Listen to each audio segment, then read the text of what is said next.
On.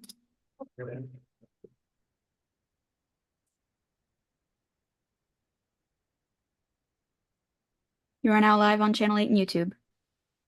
Thank you, Hannah. Good evening, ladies and gentlemen. The time is now 6:30 p.m. I am Vice Chair Matthew Rivard, and I hereby call this Select Board regular business meeting to order on this, the 26th day of June, 2024. Mr. Kaplis, will you please call the Advisory Committee to order? And I am calling the Advisory Committee to order. We do have a quorum here at 6:30. Would you all, if you are able, please join in standing with me for the Pledge of Allegiance? I pledge allegiance to the flag of the United States of America and to the republic for which it stands, one nation, under God, indivisible, with liberty and justice for all. Thank you, everyone, for that. Some announcements before we go into the regular business meeting this evening. I would like to remind everyone that today's meeting is being broadcast live on TCTV Cable Station 8 and our YouTube web platform. For those who wish to revisit any part of our proceedings, the recording will also be available on our YouTube channel. Your subscription to TCTV would be greatly appreciated. Additionally, if any audience members are recording this meeting or plan to do so, we ask you please notify us at this time. As you will notice, this evening is a joint meeting between the Select Board and the Advisory Committee, as there are some year-end financial matters that we must attend to, and per town bylaws, those matters must be attended to in joint session. I confirm that we do have a quorum in the room this evening. We have one absentee, and that is Chairman Curry. Mr. Kaplis, you have confirmed that you have a quorum of the Advisory Committee this evening. Mr. Kaplis and Mr. Francis are in the room. Ms. McCumber and Mr. Moser are available on Zoom. I would remind you that all your votes, as you have Zoom members this evening, all of your votes must be roll call. Our agenda tonight, along with other public documents, is available at templetonma.gov, the official portal for town information. Here you can also subscribe to alerts for all public meetings in our town administrator's weekly report. For immediate updates, including emergency notifications, please enroll in the Code Red alert system through our website by calling 866-939-0911. This service is vital for staying informed on crucial matters. As chair, I maintain the discretion to modify tonight's agenda as needed and to manage time effectively, utilizing personal resources efficiently and to ensure public awareness. I reserve the right to rearrange agenda items to best accommodate our proceedings and to honor our guests. We do have 10 items of new business and 1 item of new business on an old business on this evening's agenda. And there will be a pause for the Advisory Committee to take care of some agenda items that they must, as this is their first meeting since annual town meeting. So they have to do reorganization and a couple of other things. If this is the first time you are attending a Select Board meeting, we welcome you. We are committed to serving our community with patience, fairness, and efficiency. We ask for the same courtesy and engagement from all of our participants tonight. Let's have a productive and respectful meeting. A few comments for our guests that are joining us remotely this evening. These Zoom rules of the road, as it were. Please use your video when possible. Although if you are waiting for your agenda item, we would recommend that you have your video off. Use the mute feature when you are not speaking. Although TCTV and the chair can place everyone on mute, it is easier if you just control your own button. If you wish to speak, you may raise your hand, use the raise hand feature in Zoom, or politely break in if you are only on the telephone. If you wish to see the material shared on screen, please request that of the chair. Either by email or refer to which document you are looking for. This will help everyone stay synchronized and be helpful to the viewing public. Only the chair and TCTV can share content and screens. The agenda packet this evening is available via templetonma.gov, going to agendas and meeting minutes. If you do that, you can get the agenda packet this evening and view it that way. Fortunately, in the packet this evening, there are no maps or images or anything like that with any of the agenda items. It's all just documentation. So I don't anticipate projecting anything this evening in our agenda. And having gotten through all of that, let's begin with item 3 of the Select Board agenda, approval of the meeting minutes from June 12th, 2024.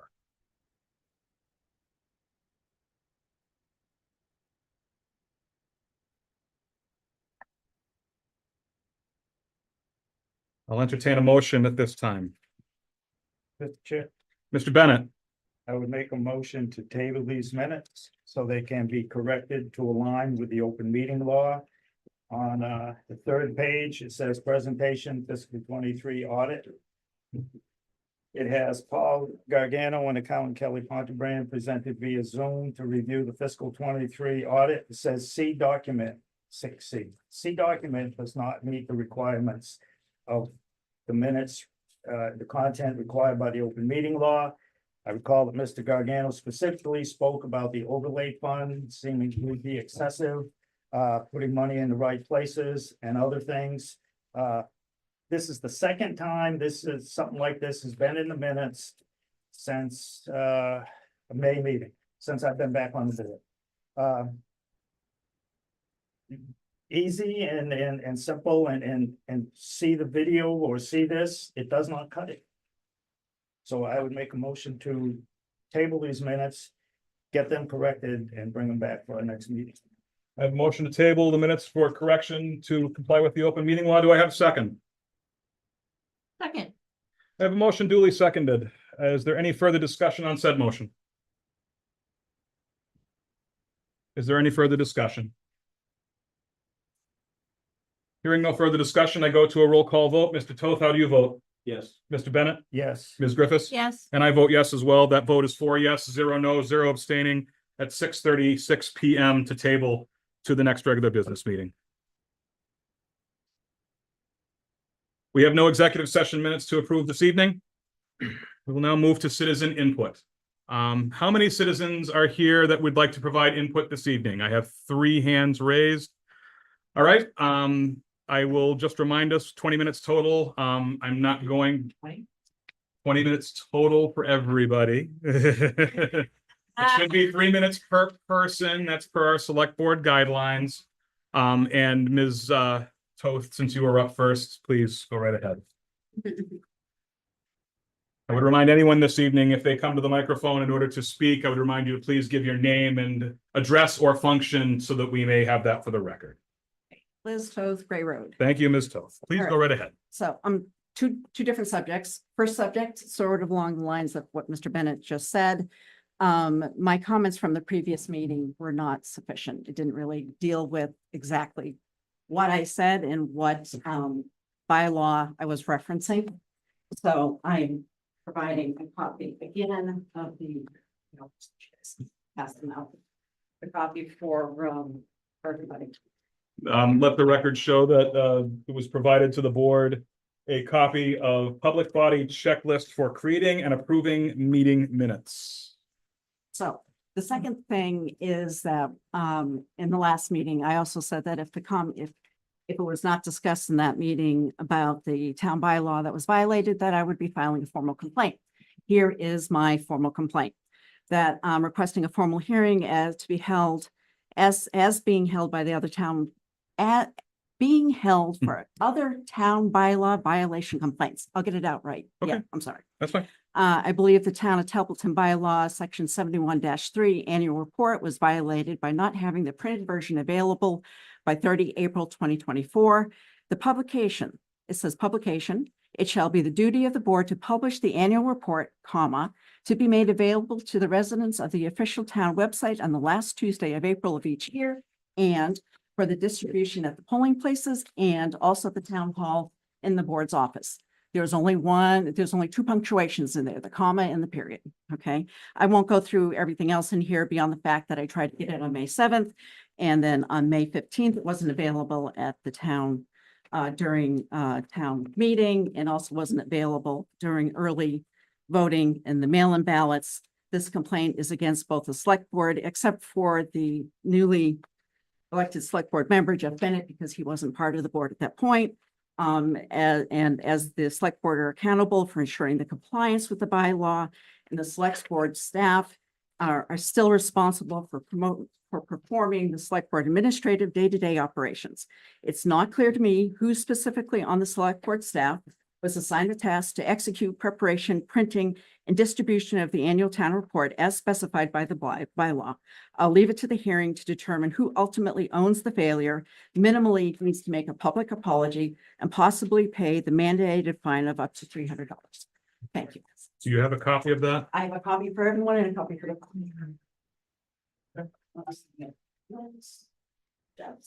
Thank you. Everything as quickly as I could. Thank you. Carrie, Thank you. I have one here for Mike when he comes back and one for the clock. Thank you. Thank you, Ms. Toth.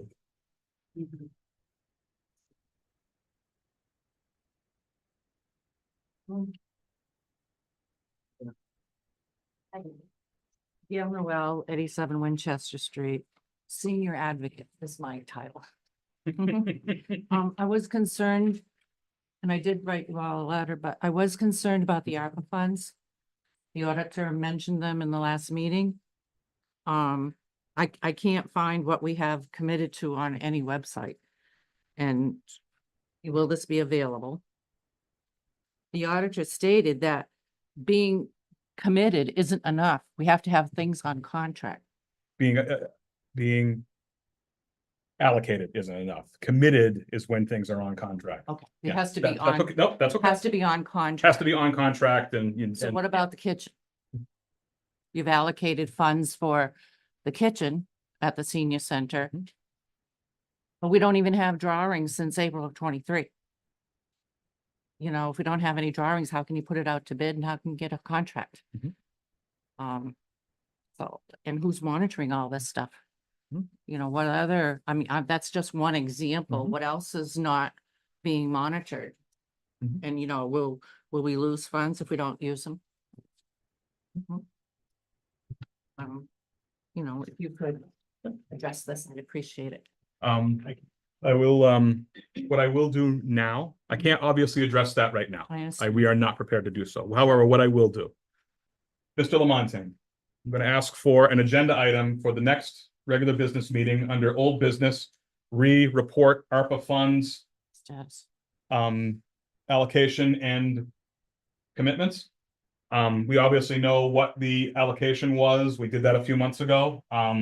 I would like a report on what of those allocations have been committed, what have not been committed as of yet, and what the plan is to commit those funds. We do know we have a December 31st, 2024 deadline to have those funds committed per the ARPA guidelines. And then what I would also like is that once we've had that preliminary report, I would like to see that placed as a regular agenda item starting in September, on the second week of September, until either all funds are committed or we reach the deadline, whichever comes first, and you can attach my name to that request. And earlier in the year, there was mention that the early allocation of some ARPA funds were questionable. And I'm just recalling this conversation and that maybe those would endanger all ARPA funds. You know, and am I dreaming? Again, we're not prepared to answer to that tonight, but we will take an action to clarify that for you. All right, thank you, Mr. Chair. Welcome. You to add, I'd like to finish, it's about this. okay, I'll allow it then. Adam, didn't Andrew do plans for the kitchen? And then wasn't Victor Toscano drew up some plans as well for the kitchen? Could we have a report on that? Well, I'll be tied into. It'll all be tied into what I've requested for the next business meeting. We should discuss this when it's on the. Yep. Candace Graves, 90 Queen Lake Road, Commissioner, Parks and Rec. Before I tell you about Parks and Rec, I will tell you about the kitchen. The guy hasn't done the plans yet. He's working on them. I know that because I asked. So I guess he was contacted. And he still hasn't finished the plans. For Parks and Rec, soccer, co-ed soccer with our coordinator Brittany. Registration has opened for the fall soccer season on Unipay. Also, the fall girls softball season is opened on Unipay as well to sign up for those two programs. Soccer's on Saturday mornings in the fall, and the softball is on Sundays. Softball is not a non-travel, and it's a recreational program that happens only on the afternoon. If anybody wants to register, they can go to templetonma.gov. And when they go there, they need to go to boards and committees and then click Parks and Rec Commission, and that will bring them to our page. On our page, we have it listed on the different sports, and you can click on them. We used to have this handy dandy thing where I could just tell you some hyphens, but somebody's added a long thing on our page. Second thing. The first official week of July, which starts on July 7th on Sunday in the Gilman Waite Park in the basketball court, we will have clinic with Ray, our coordinator, free of charge to anyone that would like to participate. The age bracket, I believe, is in 3rd grade to, I want to say it was like 6th grade at 9 o'clock, and then the from like 7th or 8th grade to high school, 12th grade is at 10:30. It's free. It's in July, and anyone resident or non-resident can come. They have to, the parents, anybody under 18 has to obviously sign a waiver and sign up on when they come. The next thing we have is the next day is we kick off our swim classes Monday, Tuesdays, and Thursdays. They run July 8th through August 8th. And Hunter Merriam is our registered licensed swim instructor. And he still has some spots left with his swim lessons, water safety at Templeton Fishing Game Club, which is our sponsor. So if anybody wants to contact him, they can go to the town website under swim and click on his name, and they can message him directly if they want to try to get in on that for swim classes through the summer. Playgroup, we have July 9th. That's a Tuesday and Wednesday event, which will go July 9th to August 7th, and that's with Katie McClure. She still is looking for two counselors to hire. So if anybody would like to apply for that job, they need to be 14 or over. An adult can apply as well. It's a stipend job. You can go to templetonma.gov, go to our town, go to job opportunities. At the bottom, you can click on the application. We don't have a job listing for it, just the application, and then fill out playgroup counselor. We also are looking for some more volunteers. So if anybody wants to volunteer for any of these programs that are coming up this summer, please reach out to us at recreation@templetonma.gov. We love to have you participate. Our biggest event is coming up on August 3rd. It's National Play Outside Day. We just booked live music with Dan Cormier. He's done a lot of the local circuit with like the Ale House and in Fishburne and Leominster, the different clubs and venues, Red Apple Farm. So we're excited from that. From 12 to 3, we'll have him. And then later in the evening hour, before the movie, we'll also have another musical group, TWP. We will have the movie, the Teenage Mutant Ninja movie at dusk. And until then, during the craft fair, we have lots of vendors registered right now. We have Jamie in our concession stand, a manager, working on a menu. She'll be selling various meal packages and such. We'll have fresh popcorn. So anybody who has an organization, group, anybody in the town, any committee that wants to tell people about their committee that wants a table, all you have to do is reach out to Parks and Rec and give us we have a form that you can fill out. It's free of charge unless you're doing food or you want to serve alcohol, then you have to get a special permit with the Board of Health or the town administrator's office. And then the last thing I have left is just one more thing. It's important. I don't know who to address this to, if it's the select board, the voters, the town administrator / human resources, but I would like the town to reevaluate their hiring practices. I feel like more than one person should have access to the applications that come in the front door. They shouldn't have to sit there waiting for one individual. There are many other things that I would like to discuss. So whoever is in charge, I would like to discuss some, I think, improvements our town can make. It has been a hinder over the last several years for Parks and Rec. We have tried to work around most of it and tried to figure out how it works. But those last few weeks has not been very well with our new program with Playgroup. So I really like to have it evaluated, whoever sets the policy for it, the standard for it. It's not about getting a new HR department, in my opinion. It's just a matter of more than one person needs to have these forms. It affects the committees, the commissions, not just hiring. So I would like, if you could look at that, I'd appreciate it. Thank you. Thank you, Candace. Is there anyone else wishing to provide citizen input this evening? Hearing none. Item 5, administrator comments, Mr. Lamontagne. Thank you. I recently was part of the pre-construction conference for the Maple and School Street Neighborhood Infrastructure Project. We're expecting this project to take off mid to late July. So be on the lookout. We're going to see a lot of improvements in that section. So mid to late July to see quite a bit of infrastructure being addressed in that area around the Baldwin School and off Maple Street. Another thing, our office has been busy dealing with year-end matters. Quite frankly, been speaking to the accountant on a frequent basis to make sure that we close out fiscal year 2024 appropriately. And we also, the last matter I wanted to address, the transition for health and dental coverage has taken a lot of work, but we're getting there. I would say the process was fairly seamless. All our town employees received their dental cards. Folks that have not received their health insurance cards are encouraged to, the employees that are eligible are encouraged to come to my office. And I will have, be able to assist them. So if you have not received your health insurance card by July 1, or you want to make sure you have all your information, please be sure to stop by our office. I'll be there all day tomorrow from 7:30 a.m. to 4:30 p.m. I also sent an email out to our town employees as well.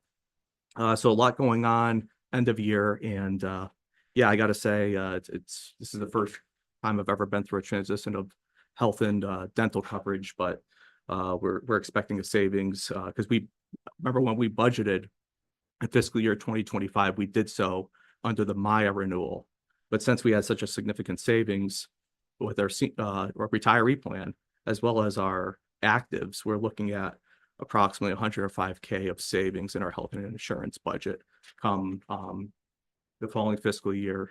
So I wanted to, mention that it took a lot of work. It was a 3-2 vote of the board, the select board at the time, but we managed to get through it. And I do want to thank my staff as well as the accountant's office for really making sure we did this as well as we did. Not change is not easy, but we managed. So thank you, Mr. Chair. Thank you very much, Mr. Lamontagne. At this time, before we begin the select board new business portion of the agenda, item 6, I am going to hand off to Chairman Kaplis of the advisory committee so that they can do some beginning of year reorganization and a couple of items that they need to, as this is their first meeting as a committee since the annual town meeting back in May. Mr. Kaplis. Thanks, Mr. Chair. I appreciate it. Let's go into review and approve meeting minutes for April 25th, 2024 and May 2nd, 2024. Mr. Chair. Yes. Make a motion to defer review and approval of the April 25th and May 2nd, 2024 meetings until our next scheduled meeting. Excellent. I have a motion to defer. Do I have a second? I'll second that as long as someone reminds me that we have to update the spelling of my last name. It wasn't me. I swear it was not me. But you're right. Well, but that will be corrected. I have a motion and a second. Any other discussion? I see none.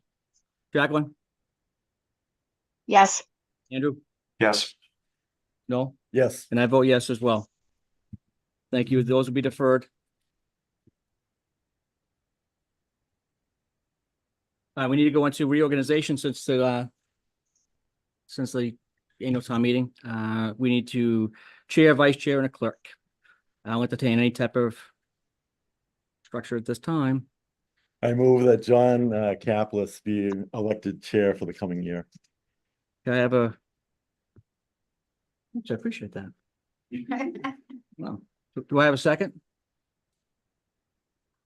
I'll second. Yeah, that in a second. Any other discussion for chair for me?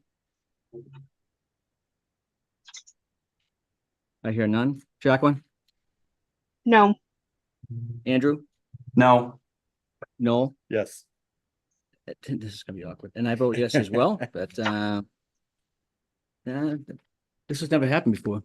All right. I'll nominate myself. Has this ever happened before? Advisory, not that I recall through the chair. Yeah, has this ever happened? What's that? Yeah. Who breaks the tie? Tie would fail. It fails. Tie fails, you need 50% plus one. Okay, excellent. So tie fails. So Excellent. you either do it again or I nominate myself. Oh, I can Just a point nominate. of order. I think there's Noah made a motion to nominate himself.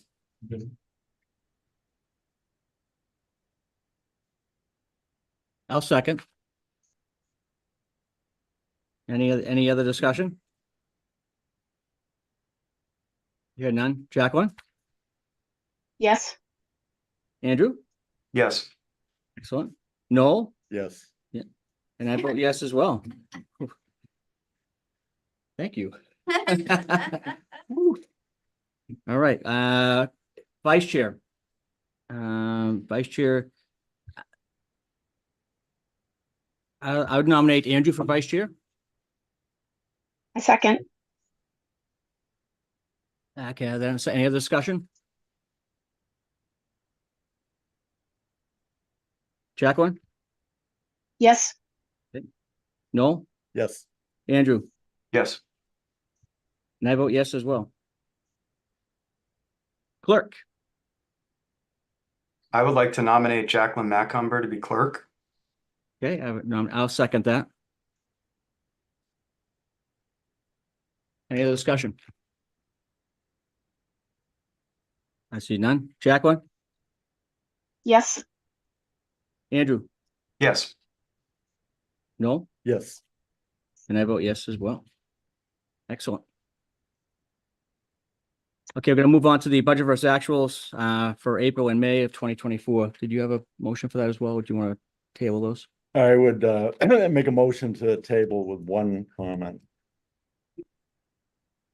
Motion to table with one comment. What's the comment? The comment is in going through the budget versus actual, I'm very concerned about the replacement of the oil tanks. There's not been expended yet. That was at the very top of the list of capital improvements. And the reason for that is if the 7 oil tanks are not replaced by the beginning of heating season in September, you won't be able to fill the tanks with oil. I mean, it's just such a very high priority. All right, can you send that to me? So actually, can you send that back? Thank you. I appreciate it. So I have that motion. Do I have a second? The table. The BVA for April and May. Second. A motion second. Any other discussion? Other than that the oil tank issue, the question will be up to Mr. Fontaine. Yes. Do I need to go up there? Yes, please. Please, if only because it's easier for everybody else to hear you. Yes. Gail Noel, Winchester Street. Thank you. This happened to me personally. With Hefner. If I did not replace my oil tank, I would not be able to get any oil. Right. Even though there's technically no problem, they're just old. I would suggest, why don't we go to a small local independent burner technicians instead of signing a contract with an oil company who wants to sell oil? Thank you. And I did have savings by doing that. Thank you so much. If I may, through the chair. Yes. I just, the only reason for raising it was to ask about the status of it in a public meeting, and I just did it because I really felt it was primarily very, very important. Excellent. We'll get that note to Mr. Fontain's office and the select board. Any other questions for the BVA April and May? Or table until the next meeting? I see that, Jacqueline. Jacqueline, what do you got? Yes.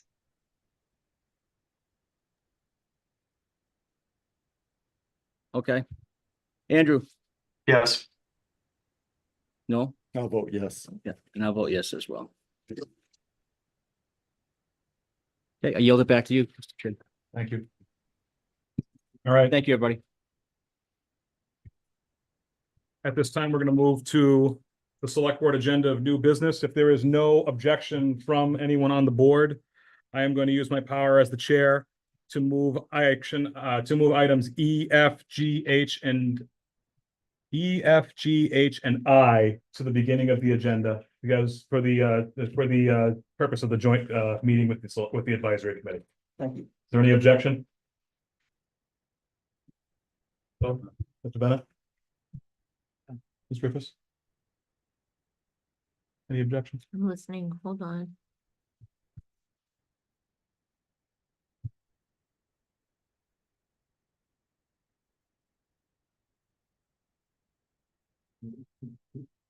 I think we should just get through the appointments and introduction of new employees and then do that. It's my opinion.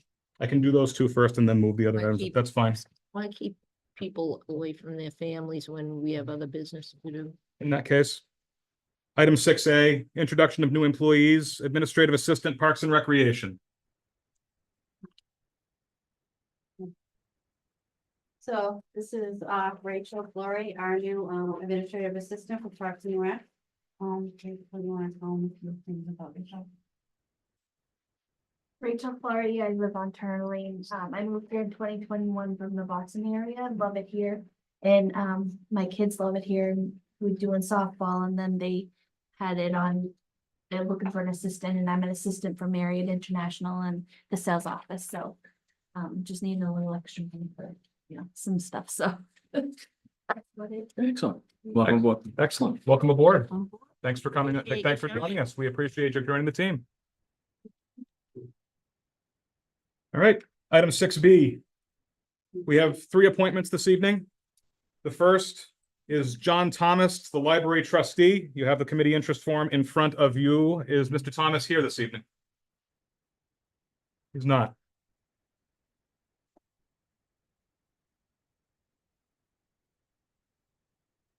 Any discussion on the appointment of John Thomas? If there is none, I'll entertain a motion. I'm sorry. Mr. Chair, Mr. Toth, I move to appoint John Thomas as library trustee with a 1-year term expiring 6/30/2025. Second. I have a motion duly seconded to appoint John Thomas to library trustee for a 1-year term ending 6/30/2025. Is there any discussion? Is there any discussion? Hearing none, how do you vote, Mr. Toth? Yes. Mr. Bennett? Yes. Ms. Griffiths? Yes. And I am yes. That vote is 4 yes, 0 no, 0 abstaining at 19:02 PM, 7:02 PM to appoint John Thomas to the library, to a library trustee position. Board. We also have appointments this evening of Mary Ehnstrom and Thomas Ehnstrom to the Council on Aging. In your packet, you also have a note here from Jackie Prime, the Director of Community Services, that the COA Board met on Monday, June 17th, and approved to reappoint and voted to reappoint Mary and Tom Ehnstrom, and that was provided by Mr. Lamontagne. And that was the prevailing question as to why we did not do it 2 weeks ago at our last regular business meeting. Mr. Chair, I move to appoint Mary and Thomas Ehnstrom to Council on Aging with a 3-year term expiring 6/30/2027. Second. I have a motion duly seconded to appoint Mary and Thomas Ehnstrom to the Council on Aging with a 3-year term expiring 6/30/2027. Is there any discussion? Is there any discussion? Hearing none, how do you vote, Mr. Toth? Yes. Mr. Bennett? Yes. Ms. Griffiths? Yes. And I vote yes as well. That vote is 4 yes, 0 no, 0 abstaining at 7:03 PM to appoint. Now, at this time, if there is no other objection, now I am going to move up items F, G, H, I, E, F, I'm sorry, E, F, G, H, and I in the agenda, if there is no other objection. Thank you. Using my power as the chair to move up those items, we move to item 6E, year-end transfer, highway to fire and insurance benefits. This is joint with the advisory committee.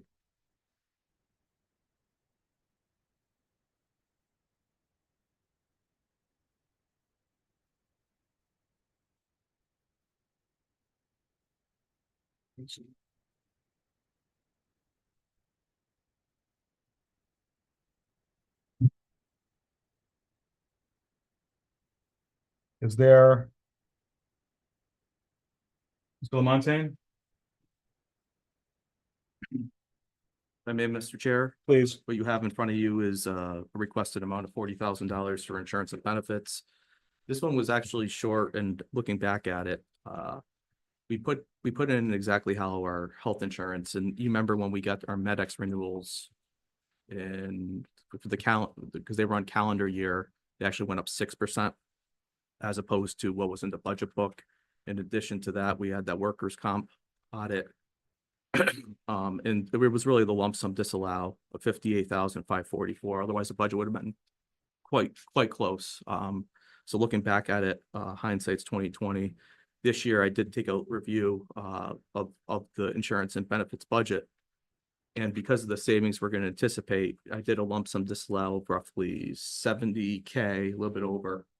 But our savings are roughly $100,000, so that should even out. So looking back at it, insurance and benefits, at least we had the funds in the highway personnel and the fire personnel. I want to thank Bob Sozik as well as Chief Dickey for allowing or okaying the transfer in order to balance this account. We have the necessary funds available in the general fund. Thank you, Mr. Lamontagne. To the select board, do you have any questions or comments regarding this transfer? Yes. Mr. Bennett, go ahead.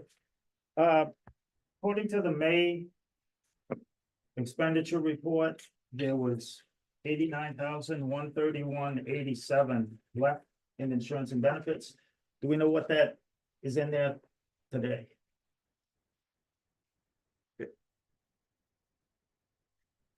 Like if If you can't give, compare- if you give me just a minute, I can get you that total. I still had to pay the June bills, which they total around 150,000 with the Medicare. So it's I think it's like 30, let's see if we're doing 40. I think it's like 34,000 in the negative, but I can get you the exact number. Just a minute. Please identify yourself as well. Oh, I'm sorry, Kelly That's okay. Comprion, town accountant. Thank you, Kelly. I apologize. No problem. While Kelly's looking that up, is there any other questions from anyone else? Select board or advisory? Jack or Andrew, you have anything? I do not. I do not have any questions. I do not. Nothing from the advice. Thank you, Mr. Kaplan. Just a minute. It's not letting me in. Yeah, it says I have to wait a minute.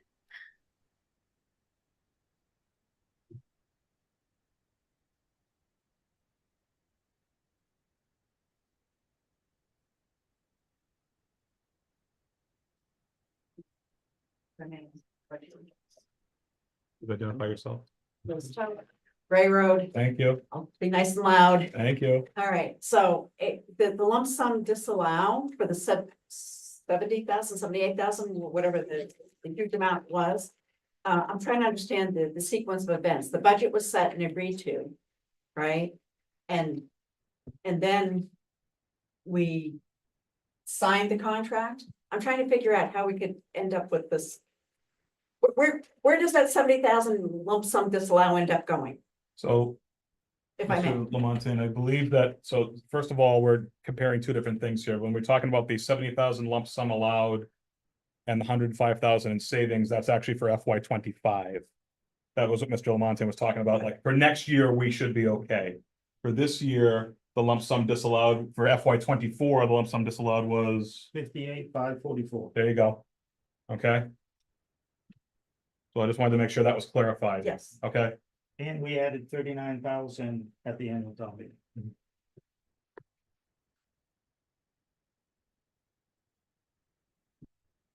So what happened is, if I may, Mr. Yep. The insurances were already plugged in. Mhm. Because we already had the actives number for fiscal year 24. Then when we didn't receive the runs January through December for the retirees, and we didn't get that number till I want to say the board voted on it. Was that November? I want to say, if I recall, October, November before, or maybe December, but it was for the January because they run on a calendar year. So that's the sequence of events. I think that's how the question. And the number for January was higher than the number budgeted back in. Correct. And then the original. lump sum disallowed just totally where this budget coming up, where it's totally different than. So we budgeted for one thing in FY '24, but because the benefits run, because this runs calendar year. When November came around and the new calendar year number came up, it came back higher than we had budgeted. And the 70,000 we disallowed for FY 25. That's next year, but we have 105,000 in savings next year because of the change in benefits provider. We had budgeted for a 2.3% increase from Maya. By changing providers, we have a 0% increase. So we've lumped sum disallowed 70, but we have a savings of 105,000 because of that. So balances. Have any other questions regarding? Yes, Mr. Kelly, Chairman. go ahead. Go ahead, Kelly. Okay, currently that account is negative $26,556, and we still have 2 more bills to come out. And it leaves, I mean, I put a little bit extra just in case, and it leaves around like $4,000, something like that extra, just in case something else came up that, you know, I had missed. And another thing that has added to this year is our liability insurance went up way farther than what we had anticipated. So is the insurance benefit right now in deficit? Yes, because we had to pay the insurance bills. So we're waiting for this transfer to make it whole. How do we have a deficit account? Is that even allowed? Because this transfer was already going to happen and I paid the bills. Is a bill supposed to be paid if there's not enough money to cover it from the appropriation? Is what I want to know. Is that allowable by law? It's a simple question. And I believe the answer is no.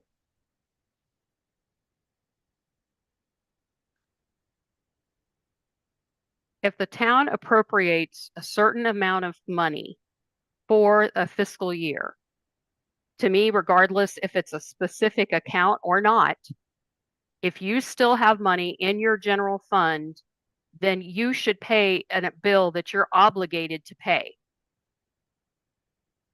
And to me, this is a paperwork issue that needs to be done. It's not like we don't have money appropriated in the general fund to pay our bills. Town meeting did not appropriate the amount of money that you spent. The fund is in deficit. I'm not gonna argue tonight. Just. It's like kiting a check. I don't think that's legal. Are there any other questions or comments regarding this transfer? I mean, Mr. Mr. Almonte, I can understand, Mr. Bennett's frustration. please. I can understand Mr. Bennett's frustration. Kelly received, they received the bill and it is a paperwork issue. But I do want to make note that I understand where Mr. Bennett's coming from as well. This still needs to be resolved regardless. We can't leave the account in deficit moving forward. So I hope that the board takes that into consideration. We do have the funds in the general fund to make sure that this account won't be short. I don't want us getting an audit slap for this. So that would be my recommendation to both the select board and advisory committee. But I understand Mr. Bennett's point. Mr. Chair, Ms. Griffiths. what are the legal ramifications if we break the law? I have to vote on this. How do we know? I unfortunately can't give you an answer to that right now. I do not have the appropriate knowledge in front of me to be able to answer the question. Neither do I.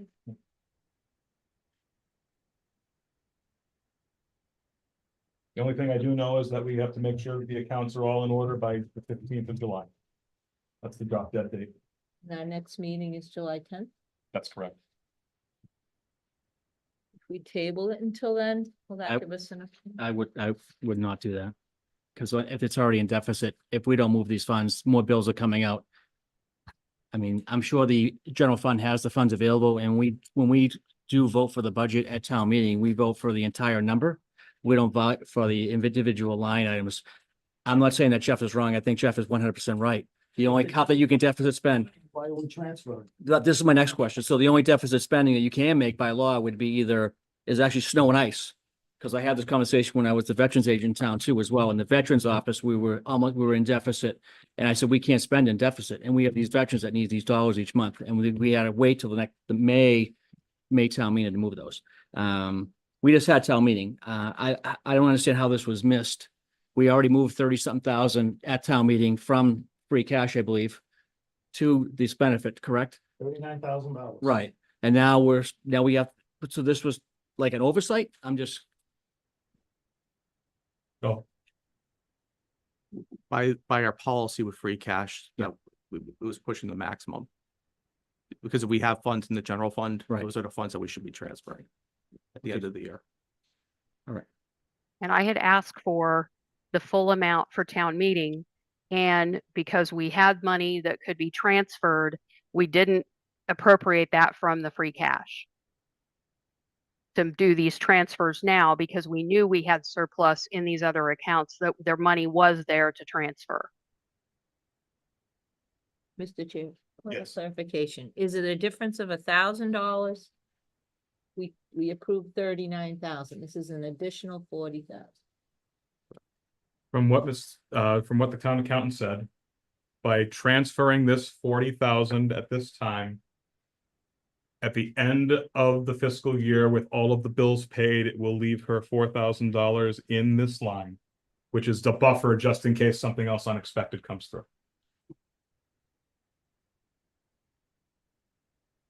Did I get that right, Kelly? That is correct.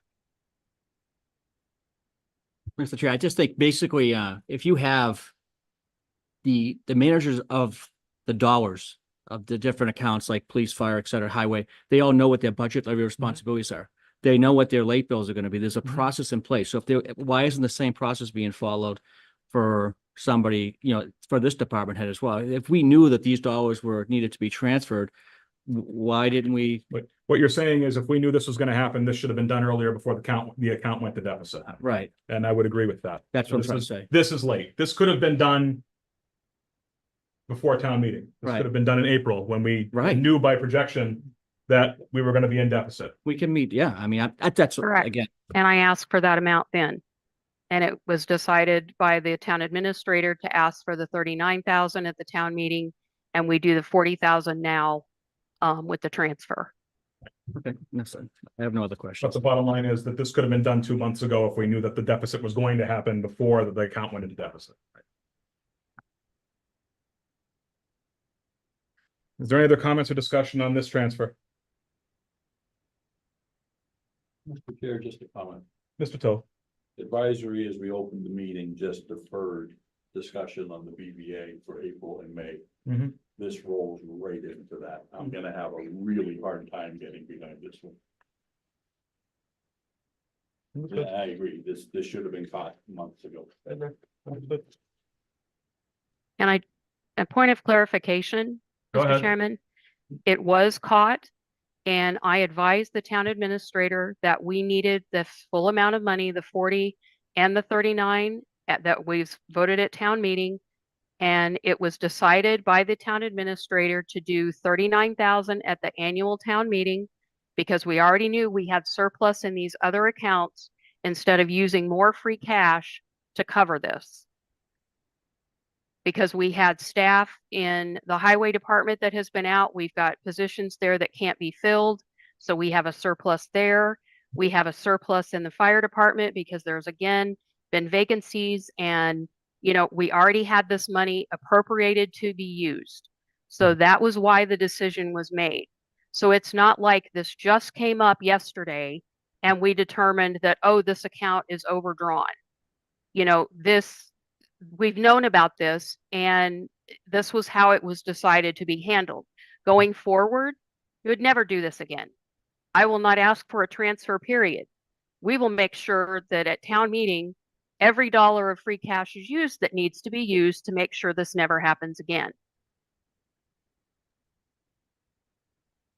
I also. Mr. Chair, But that just goes to offsetting your budget with free cash at the end of the year again. And the same things that we've talked about that we didn't want to do time and time again. Mr. Moser, I believe you were next. Sorry. Thank you very much. I would just like to at least consider a different perspective to this, following up on the town accountant, but notwithstanding the timing of it, if this is an opportunity to use less free cash from town meeting that we needed to, and we have money that are left over in these funds at the end of the year, which is approaching imminently, and that money can be used to lessen the amount that we have to take out of free cash flow and otherwise might be spent on something else that wasn't really relevant or return to cash flow anyway. I'm not sure that it's a big loss, you know, that we're doing it this way. Again, notwithstanding necessarily the timing or the communication, but it's all town money. And if it's money that wasn't going to be used by these departments, or even worse, spent at the end of the year so that they, you know, could keep the same, you know, make sure they spend their budget, then perhaps it's not the worst use of the funds for the town. And I think that in this discussion, I think the point is that this also is a timing thing.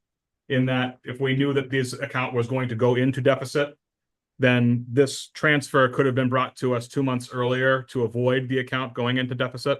Correct. And it would have given us some more flexibility. It also would have caused some, you know, we would have had to do this meeting 2 months ago, which may not have worked for the other agenda items that we have on the agenda. Points for the future. Mr. Lamontagne? Well, and that, I also want to highlight the fact too, when you're getting closer to the end of the fiscal year, you have a better idea of what you need to transfer. So if you do it, let's say we did it in early May and our number was off, you have a better number when you're doing it right at the end of the fiscal year. So you know exactly what you need to go into that account. Well, I'm also going to play devil's advocate there, though, that if you knew that you were going to be in arrears at this point, that you could have done a transfer back in early May for what you thought was needed. And then if you realized by this point that you were going to still be in arrears by June 30th, you could have done a second transfer in order to keep the account positive. Instead of the account being negative now and coming for the whole thing now, we could have taken multiple steps ahead of this in order to stay positive across the board. Things for the future. Yeah, because I think you said that she knew she wanted the whole thing and all she got was the 39,000. She knew it was gonna be more than 39,000. And we should have come, then this should have come, or at least part of this should have come in order to keep the account positive previously. If I may, I'm in accord with Mr. Mosier. I think that this is a better way than taking the money out of free Oh, cash. I'm not arguing that. 100%. Yeah, I'm not arguing that At point. the end of the day, because, you know, our free cash is, last year, we had very little money to spend on equipment. It was spent on ARPA. Yep. And I think that every dollar that you can save in free cash is, you know, a dollar that can go towards equipment. And Ms. Griffiths. Mr. Bennett's point, are you concerned that the voters didn't have a chance to vote on this?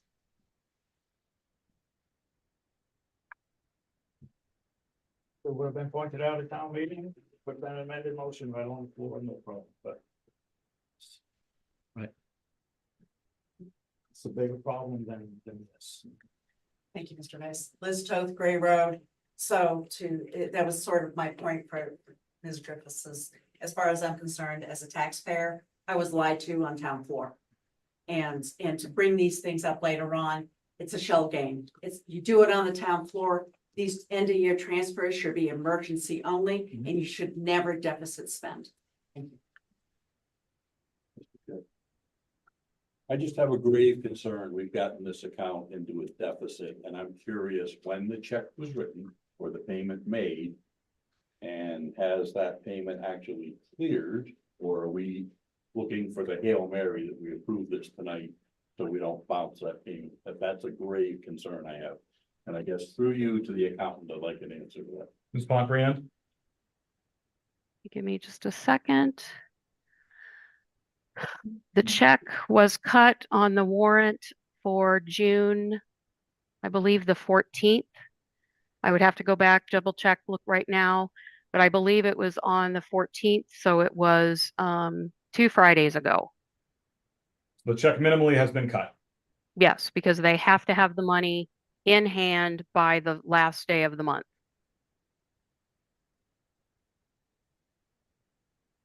And with the mail timing and all of that, that's when we have to get them in the mail by the middle of the month or they don't get them. Mr. Chair, Mr. Moser, just for point of clarification through you to the town administrator, are these expenses discretionary?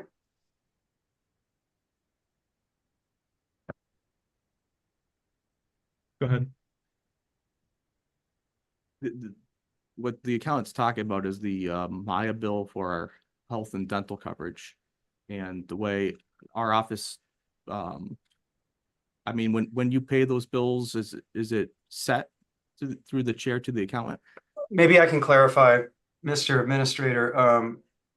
Can we just decide that we're not going to pay the bills for the town employees' benefits? And what would that look like if we just decided we're not going to pay it? We have to pay the bills for our employees' benefits. Okay, so really we're talking about the process that we went through for this particular deficit and then going forward, rather than whether we're actually going to pay benefits for town employees or not, right? Correct. Thank you. Are there any other questions or comments regarding this transfer? Noting on the form that it says that any request must be approved by the Board of Select Persons before coming to the advisory committee for approval. I am going to take the vote. Well, I'm going to request a motion from the select board first, see what that comes out to be, and then send it to the advisory committee for their vote. Thank you. I'll entertain a motion at this time. Mr. Chair, I move to approve the year-end transfer of $20,000 from fire, $20,000 from highway, for a total of $40,000 to insurance and benefits this one time. I have a motion. Do I have a second? Second, this word. I have a motion duly seconded to approve the year-end transfer of $20,000 from fire and $20,000 from highway for a total of $40,000 to insurance and benefits. Is there any further discussion? Just a comment, Mr. Chair. Mr. Toth?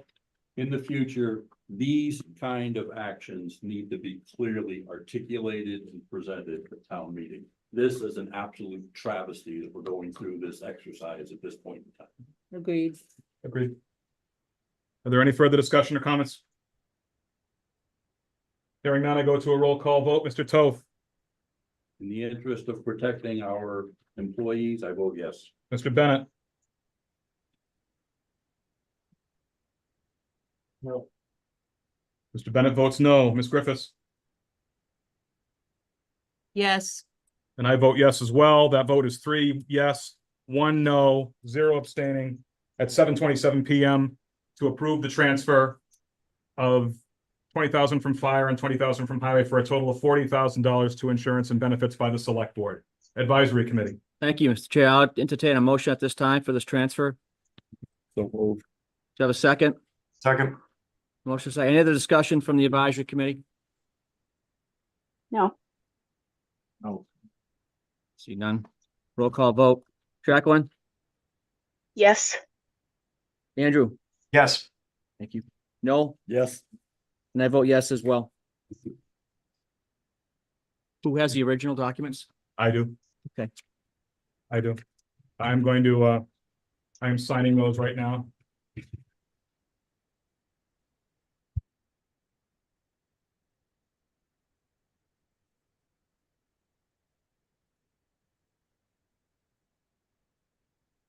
Note, there are 3 copies of each, one for the advisory committee, one for the select board, and one for the account. Sign all those.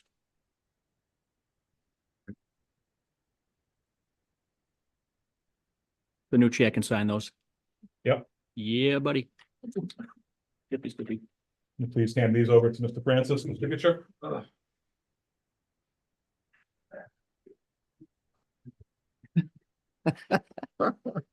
Is that blue pen or black? I'm just kidding. It's not the angry black, you know. Mr. Francis, once those are signed, it is noted that on the second page of those, you need to record the advisory committee's the date, members present and voting, whether it was approved, the amount approved, on the second page there as well for each. Item 6F on the select board agenda. Action year-end transfer accountant to select board with the advisory committee. Mr. Lamontagne. Well, we've heard numerous complaints on these chairs and it was actually the accountant reached out to me and they had funds available in their employee support. So it was suggested and I spoke with the chair here, the board about adding this and yeah, this would be an opportunity for us to get new chairs here that although other various boards and committees could utilize in this conference room. And as you can see, they're all kind of falling apart, so it'd be nice to get those these updated. That's all I got on this one. Thanks. Thank you, Mr. Lamontagne. Is there any questions from anyone on the committee, from anyone on the select board regarding this transfer? Yes. Is there a specific amount of chairs we're replacing? I count 9, but it just says $3,000. And I'm just wondering if that's accurate and how many chairs we're talking? I can answer that, Mr. Chairman. Go ahead. We're purchasing 10 chairs if this is approved. We were given an extremely good sale by Staples Advantage for 50% off chairs by the end of the year. And because I wasn't able to attend the June conference and my assistant couldn't go, that's why we have the extra money. And I just felt that after watching the last meeting of, one of the select board having stuff stuck to them from the chair, I thought that this might be a good way to spend the money since we had this opportunity to get the good chairs at a good price. So it would be buying 10 chairs to replace these. Thank you, Ms. Pomprian. Any other questions or concerns from the select board? So Go ahead. I'm just curious. So when it comes to my time, but so we will have better chairs too? These chairs are terrible. I'm just saying. Old ones, yes. Yeah, we'll give you. They can recycle. I get it. I'm sorry, Mr. Chair. Go ahead. It's okay.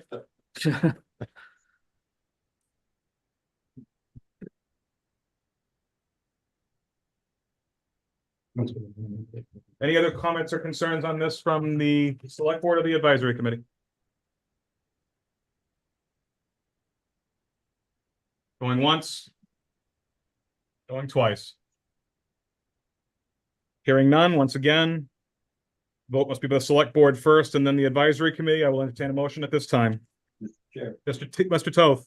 I move to approve the year-end transfer of $3,000 from the accountant employee support to the select board supplies. I have a motion. Do I have a second? Second. I have a motion duly seconded to approve a year-end transfer of $3,000 from the accountant to the select board. Is there any further discussion? Thank you, Kelly. You're welcome.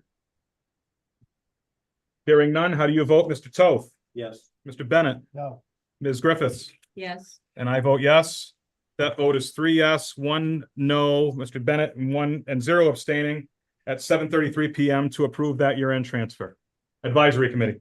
Thank you, Mr. Chair. I'll entertain a motion to move $3,000 from account employee support to the select board supplies. Second. Okay, a motion and a second. Any other discussion? No. No? Jacqueline, how you vote? Yes. Andrew? I vote yes. Noel? Yes. And I vote yes as well. But the records show that that vote was 4 yes, 0 no, 0 abstaining at 7:33 PM for the advisory committee to approve the year-end transfer of $3,000 from the accountant to the select board.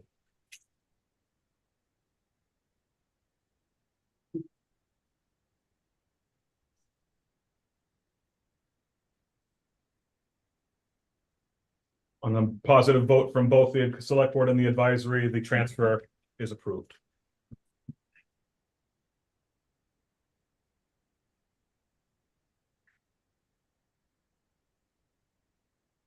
Item 6G, action potential year-end transfer to sewer with the advisory committee. That is not a potential transfer anymore. This is going to be a request to the select board and advisory committee. I handed you this transfer this evening. This is not in the packet. The item was on the agenda.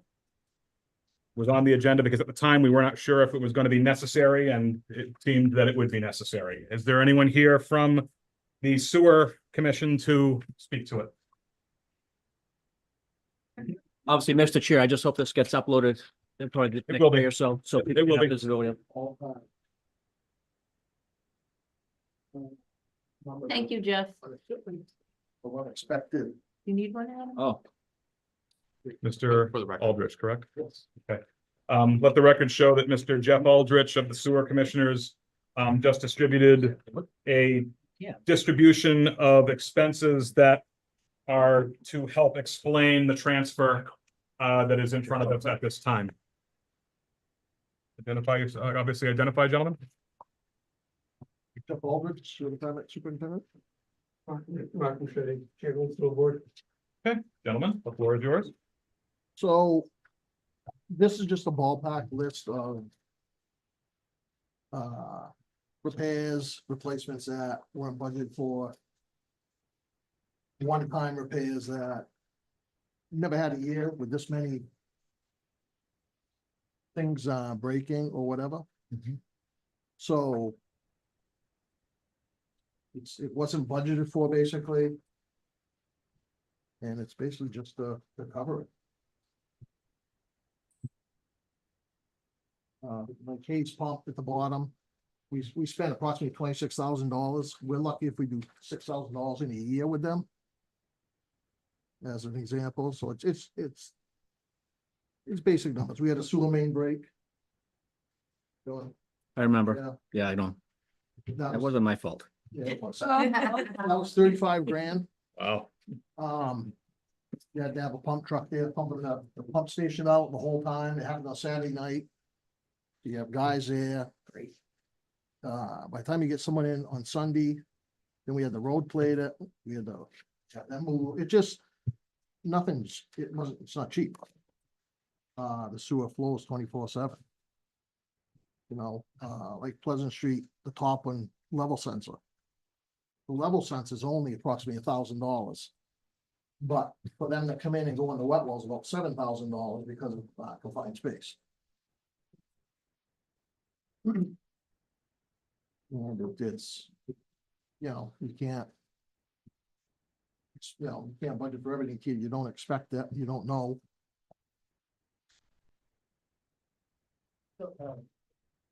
Before you do, if that's okay.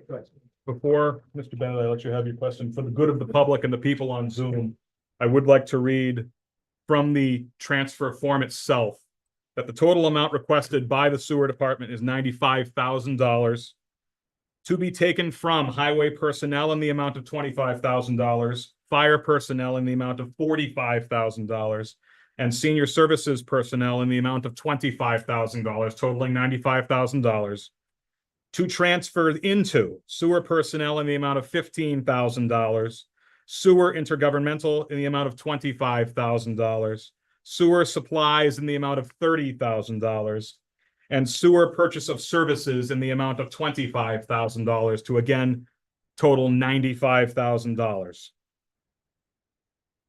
Now, Mr. Bennett, thank you. Question, the sewer main break, what road was that on?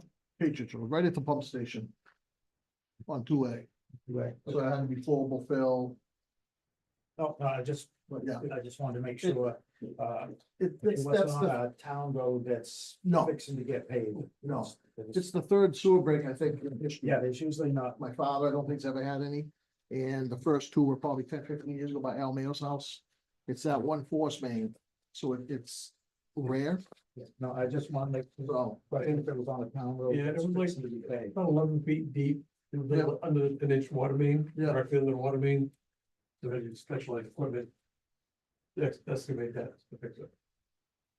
Thank you. Questions, comments, concern about this transfer of funds from either of the select board or the advisory committee? So I'm sure now you're putting some money aside from the utilization of your funds for emergencies, I would assume, for the future. Yeah. Sorry about that. That was my fault. Something. You know, And- catastrophic stuff's gonna happen, unfortunately, and with the infrastructure the way it is and how old it is.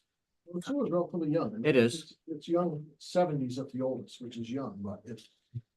But no, the town gets, they get the money back once July 1 comes. Yeah, Kelly's gonna invoice us. Right. We can, yeah, we'll, And I'll supplement it in the fall. Kelly, go ahead, please. right, so, we can recoup this money. They do have enough in their retained earnings.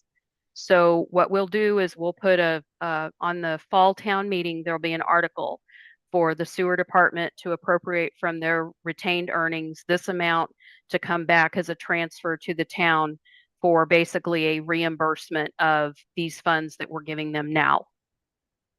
So basically at fall town meeting, this will be made, Like a loan. it's a loan, basically, Right. at fall town meeting, this will be made whole on the other Right. end. Exactly, yeah.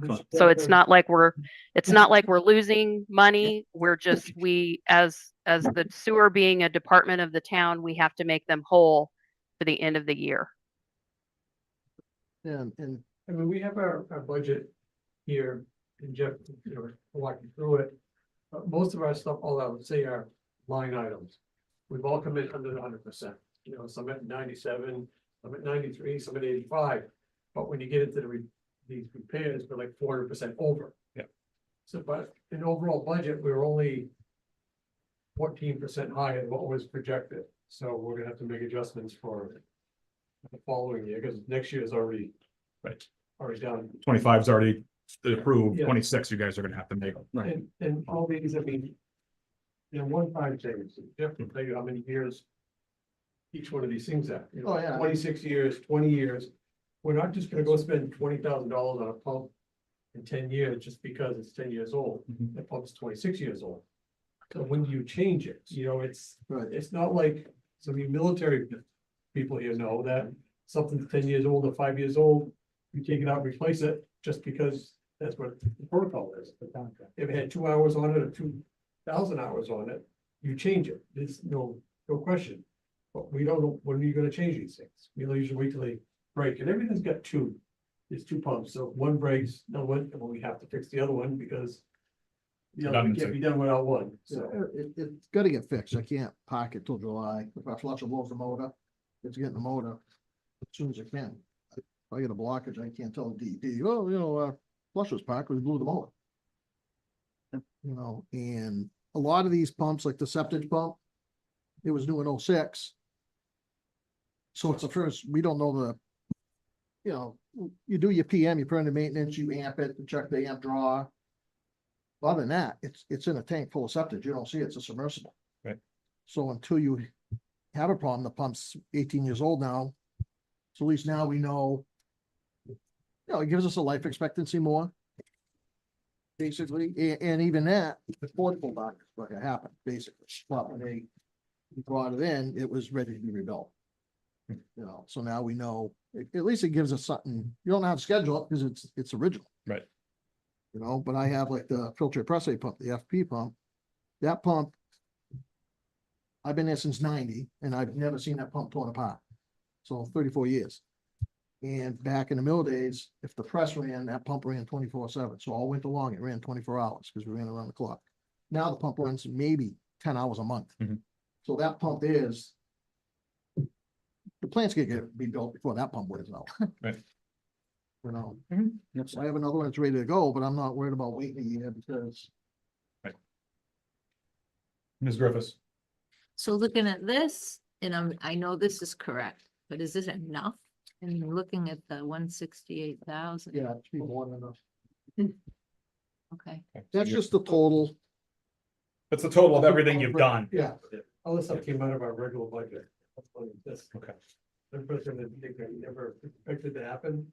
Yep. They just happened. Yeah, like I went over 400% on parts and equipment for pump stations. But I Yeah. have to, I can't. But years prior, there's no problems. This year was just this is, And unfortunately for this stuff, there's just no anticipating. no. There's no way. We put in the plant water system, well, the pressure was much better than our old one, and it blew the water main. Right. Out, our own water main, out the parking lot. So that was another $4,500. Yeah. So, it's. Some of the piping's still old. Thank you. Yeah, glad you're here. Had enough. Are there any other questions or concerns from either the advisory or the select board? I have a question, Mr. Chair. Go ahead, Mr. Mosher. Thank you very much. So all these other requests, we got the paperwork for in time for us to be able to review it before tonight's meeting. This seemed to be handed out about 5 or 10 minutes ago. Why is that? Mr. Lamontagne? First thing, if I may, Mr. Chair. Go ahead. First thing we had to do, we had to check with the Department of Revenue to see if we could use general fund monies for an enterprise fund. Then we had to identify the accounts to make sure that we had adequate funds within the general fund to transfer over to the sewer enterprise fund. Mhm. And once we identified all those accounts, we were literally still making changes. There was some minor tweaks even today. So we had to take that all into consideration. We were waiting to hear back from the Department of Revenue. It was the main reason why it was listed on the agenda the way it was, but it still was sufficient notice. We have plenty of money. You know, we have plenty of money. We have $100,000 Yeah, we're not worried in another account, but it cannot be taken out unless by town meeting. Right. So there's plenty there, but we just can't access it. And that's why this is here, is because it's basically just a holdover until the town meeting so that you can then transfer. I was going to say that's exactly why we're here tonight. So Right. that's fine. Do we know if there's any anticipated impact to Highway Department, Fire, or Senior Center personnel? Mr. Lamontagne?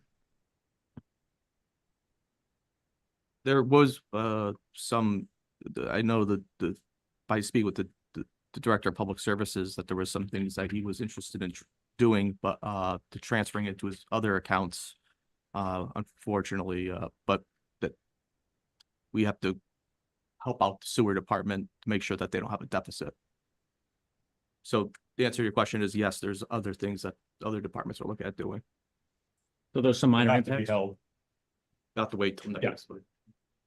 Also, part of the reason late, I've been waiting for Gardner to tell me how much we owe them for treating East Templeton, and I still haven't heard. I mean, I'll hear for another week when they decide to do it. And that'll be into next year.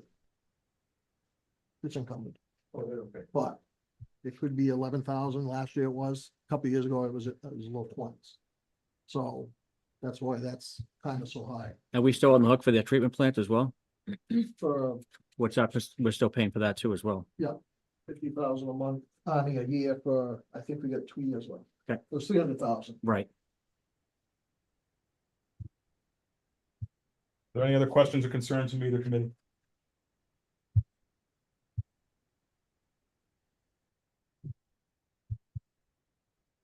One final time. Hearing none, once again, approval of the Board of Select Board, the Select Board is required before it goes to the Advisory Committee. At this time, I'll accept the motion from the Select Board.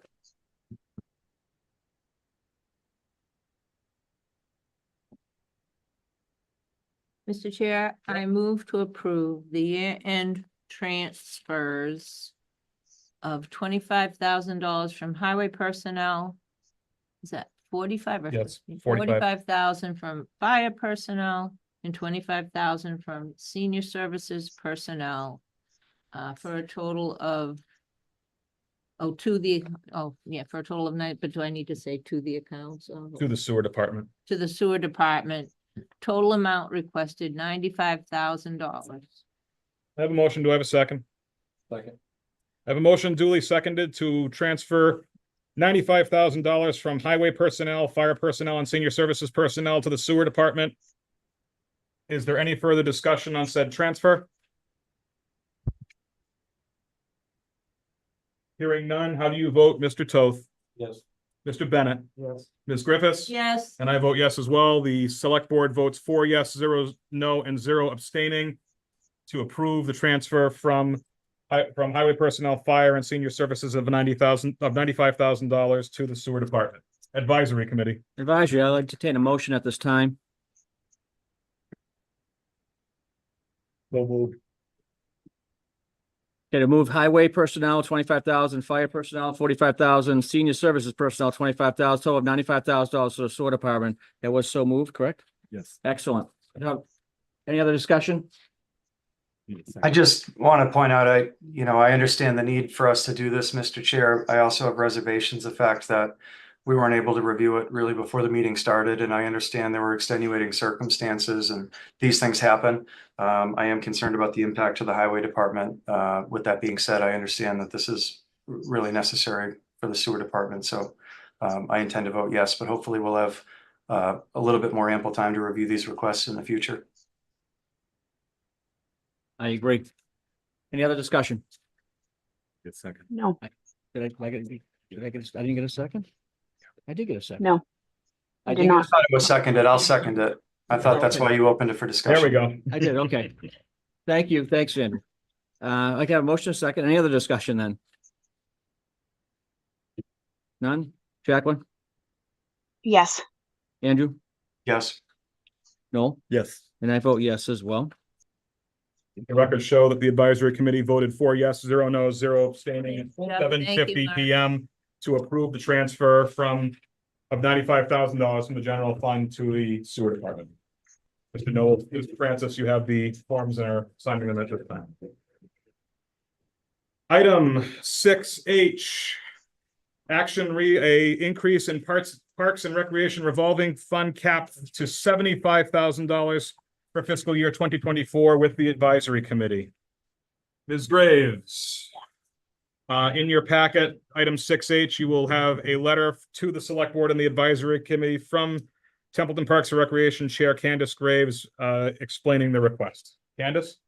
Yeah, this is our revolving account and it gets set at the, annually. It was set at 60,000, but with the new sports, with fall ball that we tried and, with our popularity in basketball, soccer, and, like a shirt order, that we had for like basketball was like $7,000. So our fees come in, our fees go out, and because of our spending limit, went over the 60.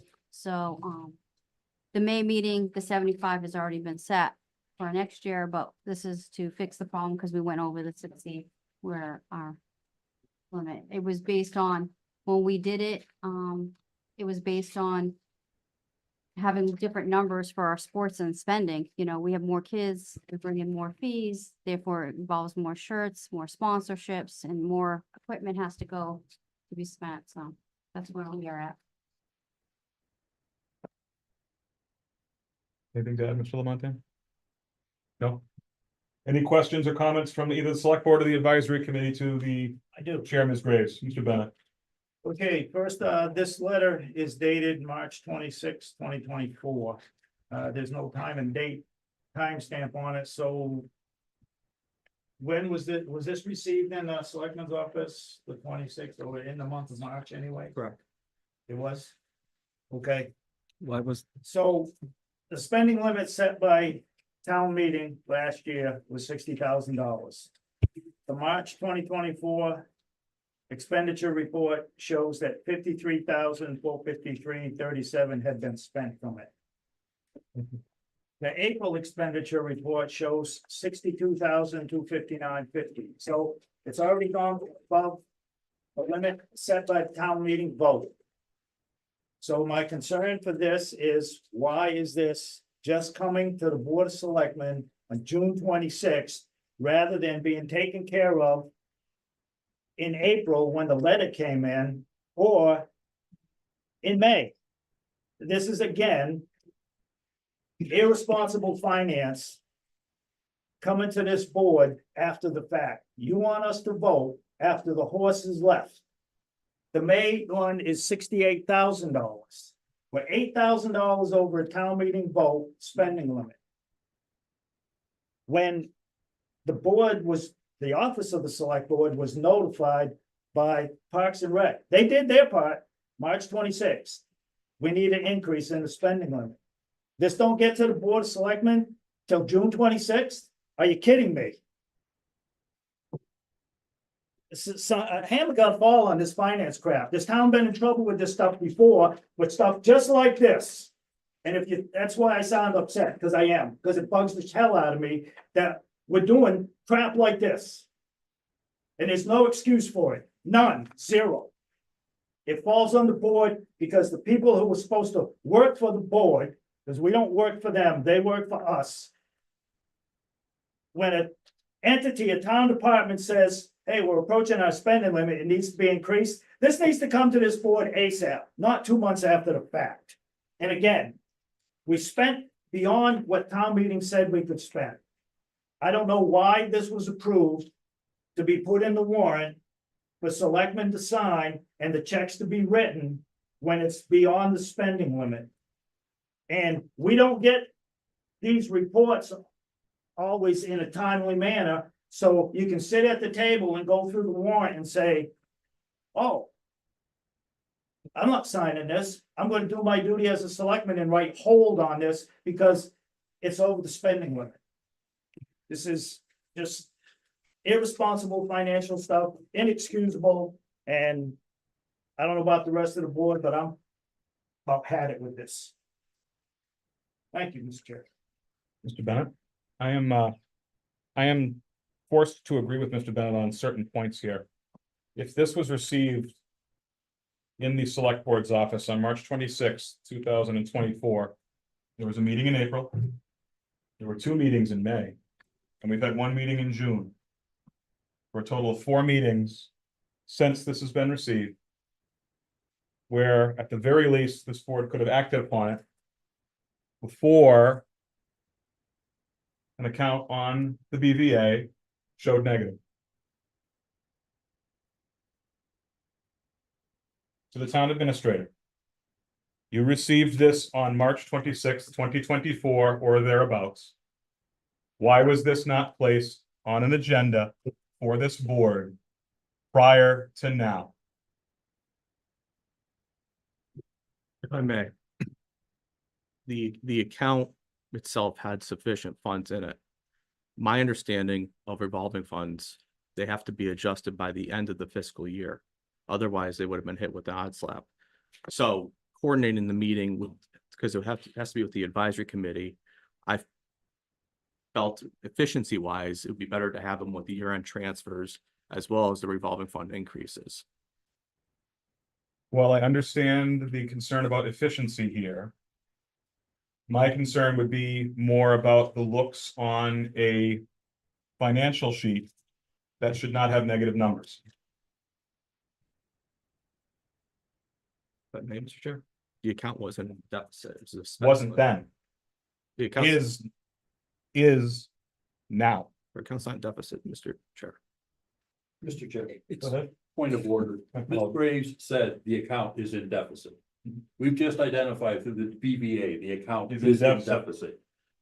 The second point, what happens if this is not approved, an audit? I'm gonna request this account be audited, and I'm going to request we figure out when it went into deficit. We need to have that resolved. Yep. I cannot support this request. Thank you. You're welcome. Are there any other comments?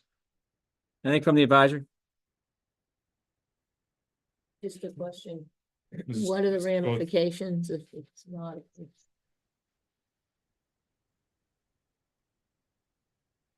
Kelly or Adam, what are the Well, ramifications if it's not approved? No.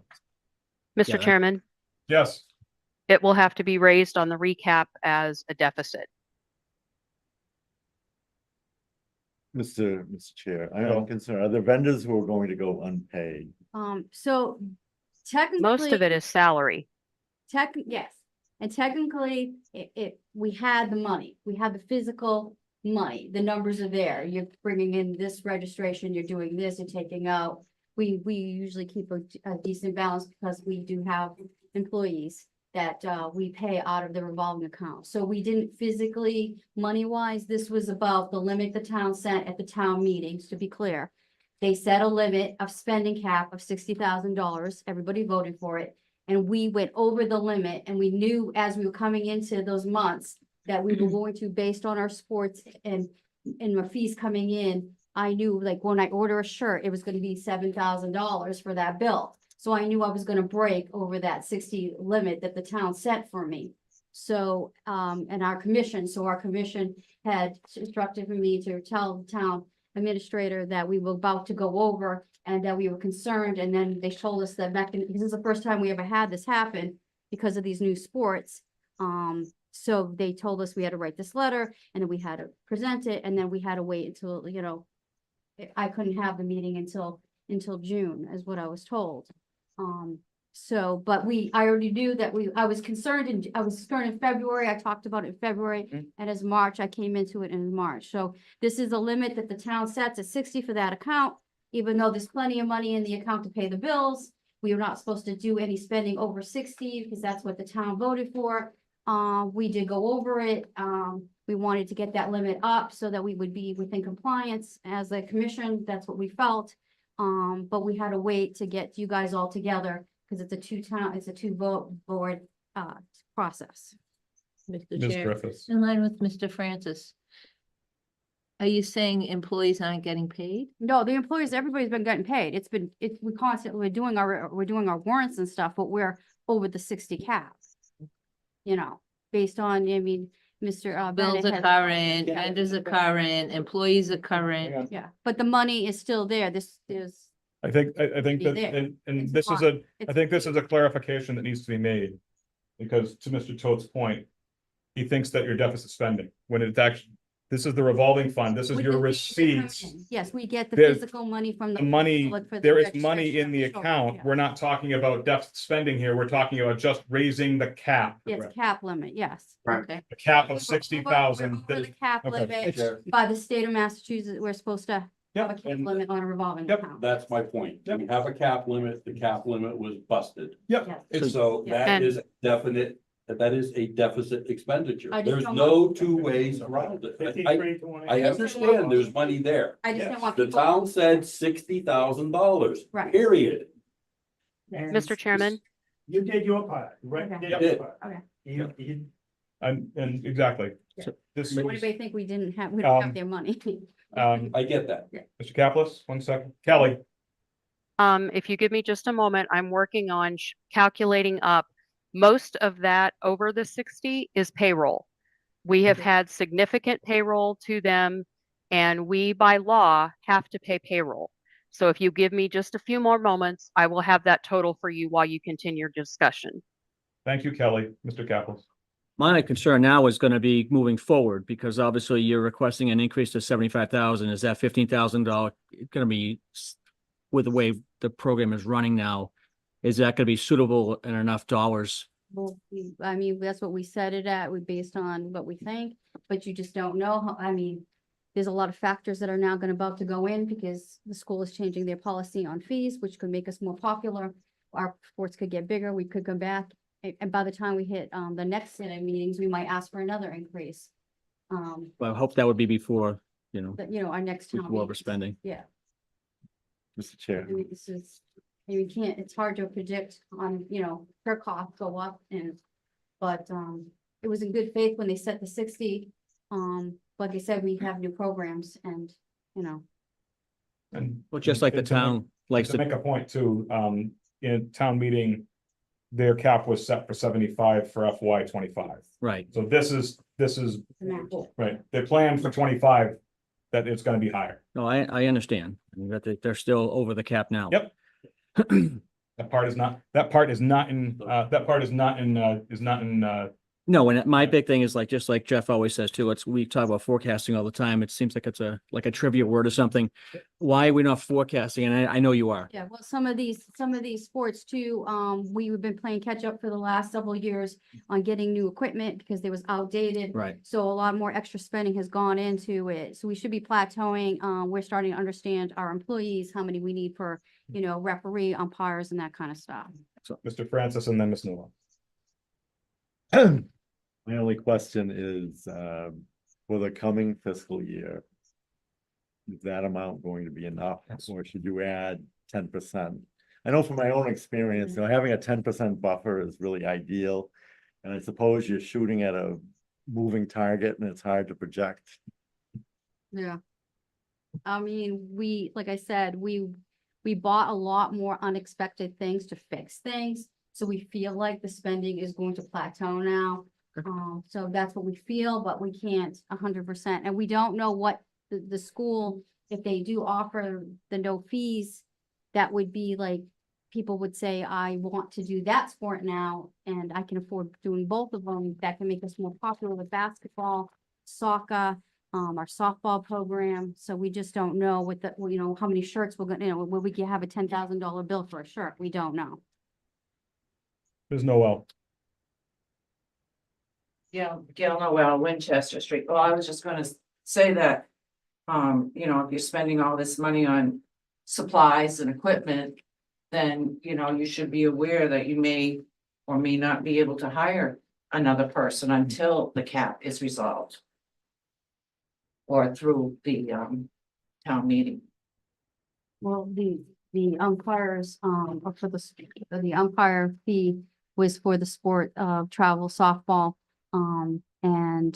That was already set way before we already had the commitment, we already did the hiring. And we have we were in a league and we have to have, at Gilman Waite, we have to have, certified Babe Ruth, patch umpires. For those sports, so there was nothing we could do at this point. We had to go, we knew, we probably spent, I would say, close to $6,000 just on those umpires. We also pay, a concession stand manager, and we have the concession stand money coming in. We don't know with the concession stand getting popular, you know, how that will affect our budget too. That's going to be a big difference. You know, we bring in more money, more spending of items. Candace, this has got nothing, and this is not on you at all. This is not- No, I want to, I think we, and I want to clarify that. This is not on you. You presented this Did their job. ahead of time, knowing that you were gonna go there. Okay? Knowing that you were gonna go over your cap, and you did it before you went over your cap. Yeah.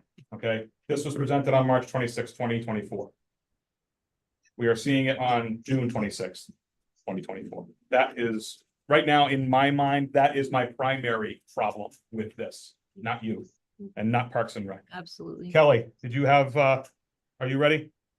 Yes, 5,000 of that overage is for payroll. So there is the 3,000 in supplies that we have paid out that I should have held those bills.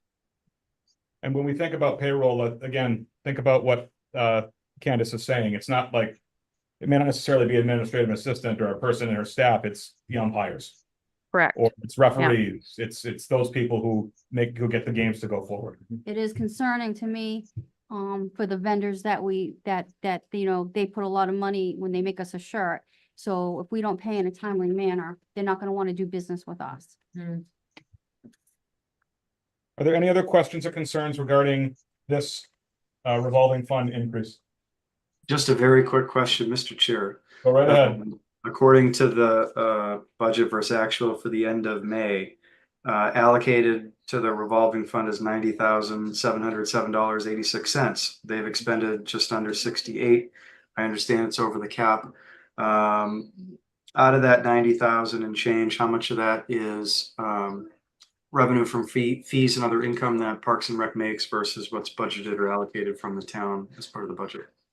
That revolving account is all fee-based. Right. From sales from the concession stand to the fees that come in. That's the only thing that's in that account. Nothing, Cool. we have our wage accounts and we have other employees on a different budget. But That's fine. I don't mean to interrupt you, just in the interest of time. So, well, we're over the $60,000 budget. You guys have still turned a profit, which is good. So just wanted to make sure that for the viewers at home, they understand that we're talking about two different things. One is the amount that, you know, you're allowed to spend up to and try not to go over, but we're not necessarily spending more than you're taking in. correct. Thank you. Are there any other questions or concerns for this revolving fund increase?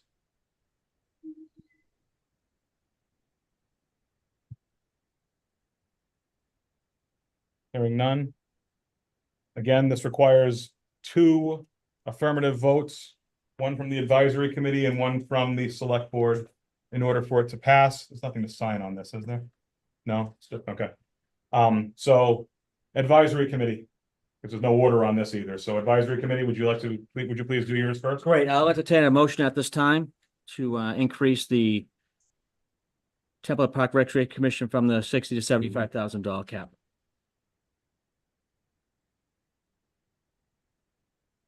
So moved. Excellent. Any other discussion? Second. Excellent. Any other discussion? See none. Jacqueline, Yes. Andrew, Yes.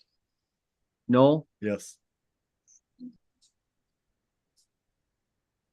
I'm gonna vote yes, but obviously we need to do better management, better business here.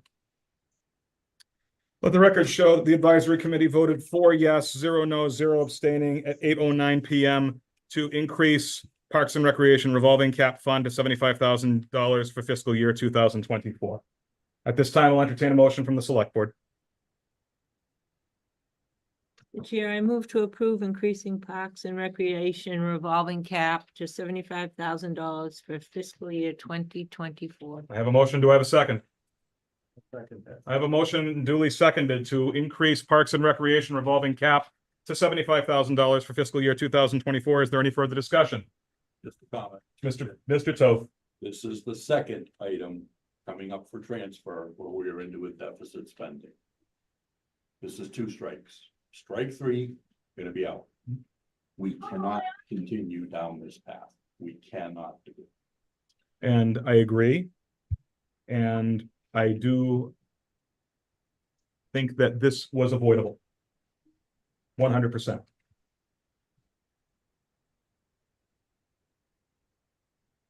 Is there any further discussion? Well, even with the best intentions, I get it. And it's, you know, the intentions were there, but the procedure is more important. In than this the case, intention. yes. Right, and so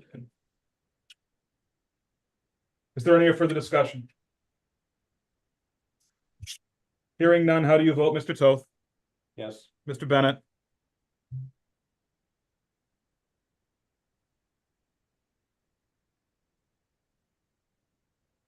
No. Ms. Griffiths? Yes. And I vote yes as well. The select board votes 3 yes, 1 no, Mr. Bennett, and 0 abstaining to increase Parks and Recreation's revolving cap to $75,000 for the fiscal year 2024 at 8:11 PM. Having 2 affirmative votes in hand, 1 from advisory and 1 from select board, the cap is increased. Thank you, Ms. Graves. and so what is the corrective action? That will be a discussion at another meeting. That's your what? What meeting? I'm not going to set that right now. There will be a discussion at another meeting. Item 6I. Action increase electrical revolving cap to $27,500 for fiscal year 2024. This is joint with the advisory committee. It's a little hot. Right? In your packet, item 6I is a Yeah. memorandum from Lori Witta with the request for to increase the wiring inspector to $25,000. Ms. Witta, good evening. How are you? Spectacular yourself. Excellent, thank you. Good. So Regale us, please. I will read it. Our wiring inspector turned in his end of year vouchers Mhm. and Rhonda went through them Mhm. and we are going to be $1,619 short. Mhm. Of the cap. Money is in the count, right, of the cap, not in the account. She did go through it and she balanced it out to the penny. Mhm.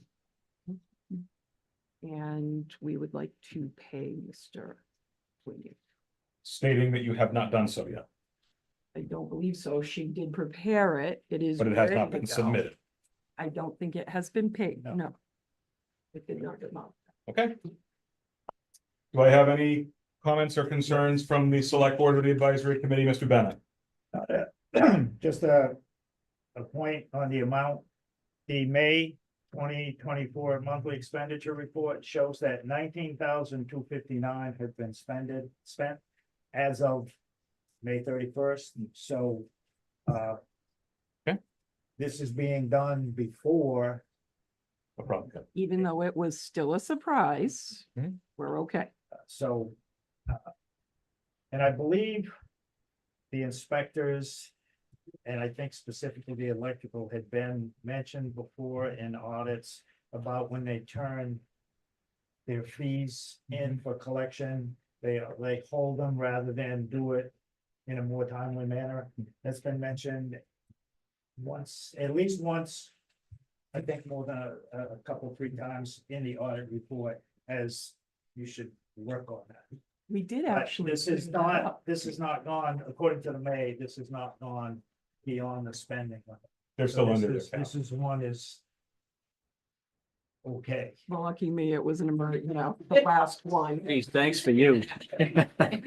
Are there any other questions or concerns from either the select board or advisory? Mr. Francis, you look like you want to say something. I've read some of the reports before, and in the past, there was a problem with people turning in money on a timely basis. It was actually their vouchers that weren't being turned in on time, so it made it very difficult for us to do proper payment. That has actually been corrected. So we do, for the plumbing inspector, we calculate, he gets paid on a timely basis. We keep copies of everything. And our wiring inspector, we've never had a problem with. He's always on time. As mild as our winter was, and this is speculation mostly after looking through everything. April, we had incredible windstorms.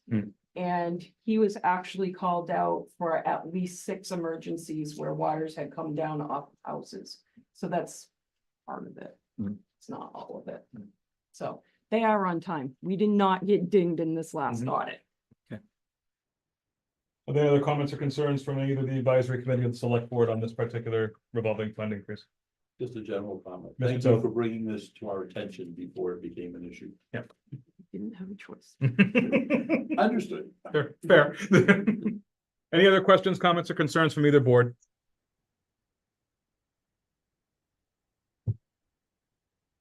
Hearing none, I go to the advisory committee for their vote. Okay, the advisory committee, I'll entertain a motion at this time.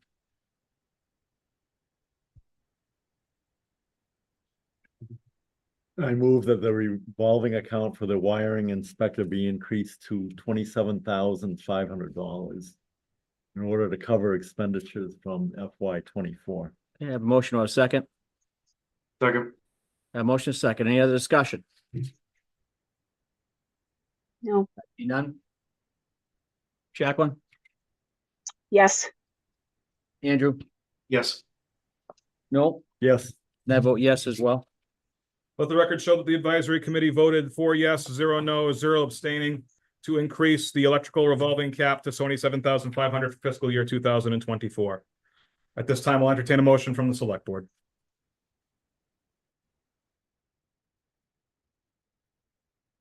Mr. Chair, I move to approve increasing the electric revolving cap to 27,500 for fiscal year 2024. I have a motion. Do I have a second? I have a motion duly seconded to increase the electrical revolving cap to 27,500 for fiscal year 2024. Is there any further discussion?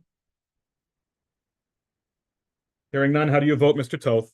Yes. Mr. Bennett? Yes. Ms. Griffiths? Yes. And I vote yes as well. That vote is 4 yes, 0 no, 0 abstaining at 8:17 PM to increase the electrical revolving cap to 27,500 for fiscal year 2024.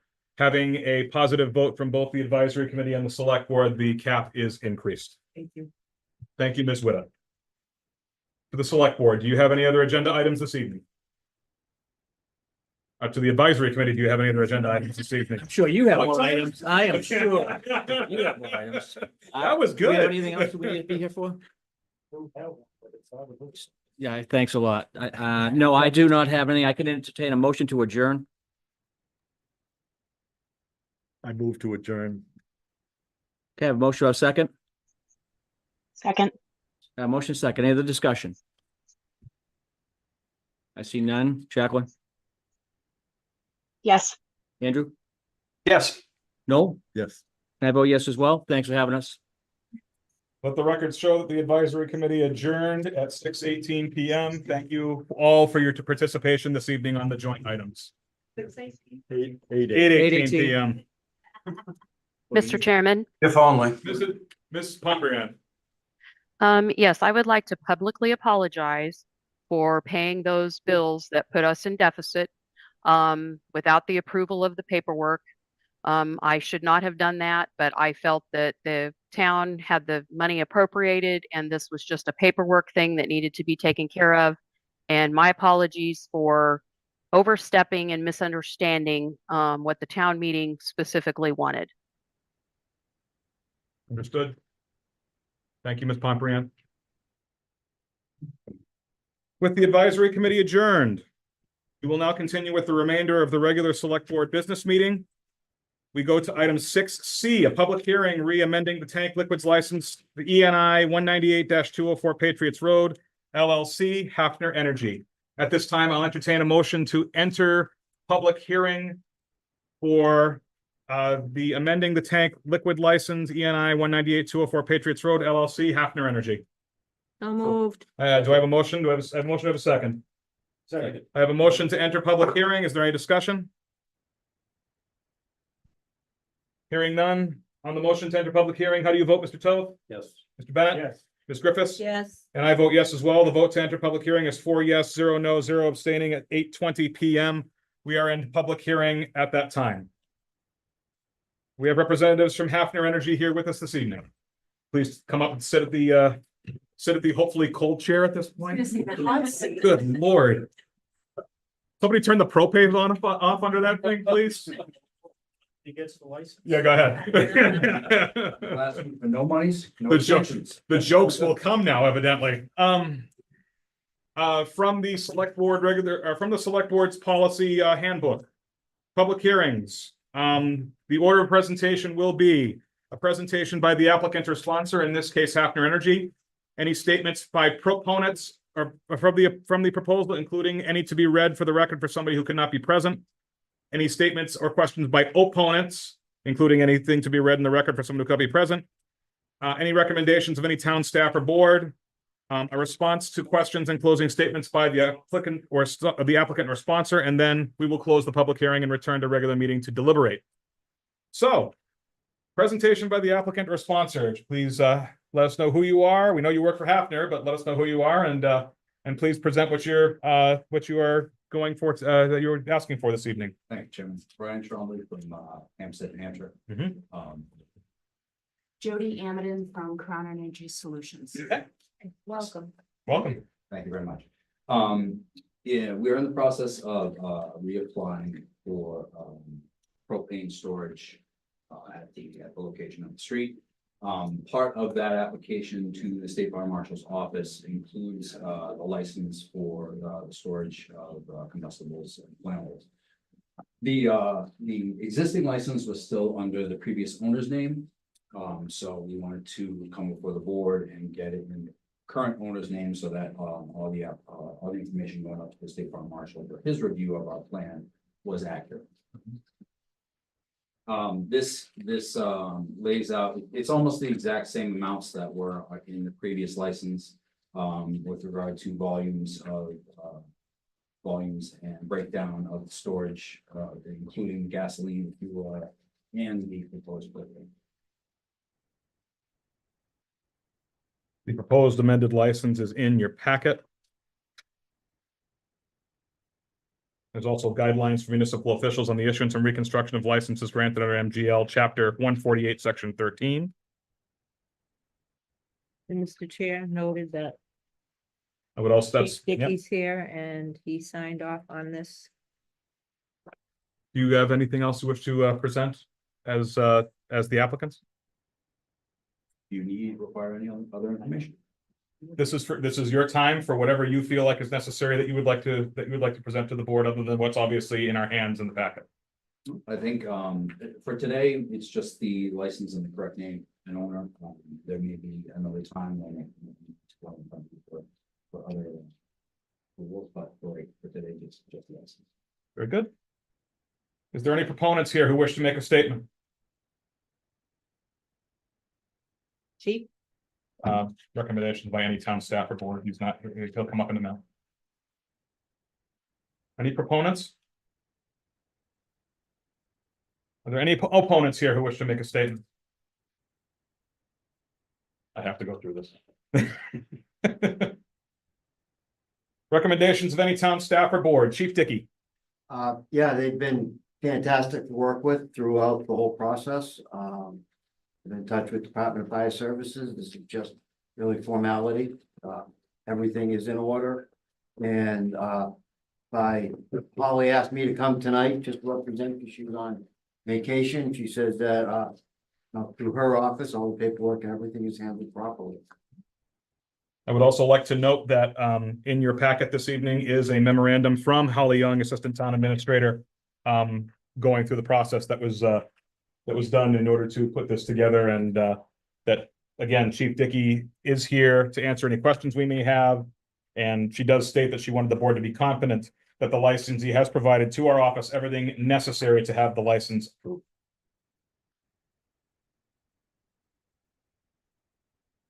Are there any other recommendations of any town staff or board?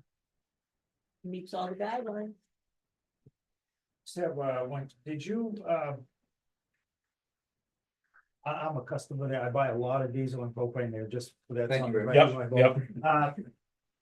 Have you added like, cause I noticed that, and I know the law says you gotta put the trucks in there. Have you added like a propane truck or two since you taken over, or? We put in the schedule of trucks includes futures. We plan to add to the fleet. Okay. Actually, I think there may be an allocation for 2 in there. That's just. Yes, yeah. So Like I that's, said, I do a lot of business there and I see the stuff. yes. 2 times back though. Okay. Thank you. Thank you. Are there any other questions from the board?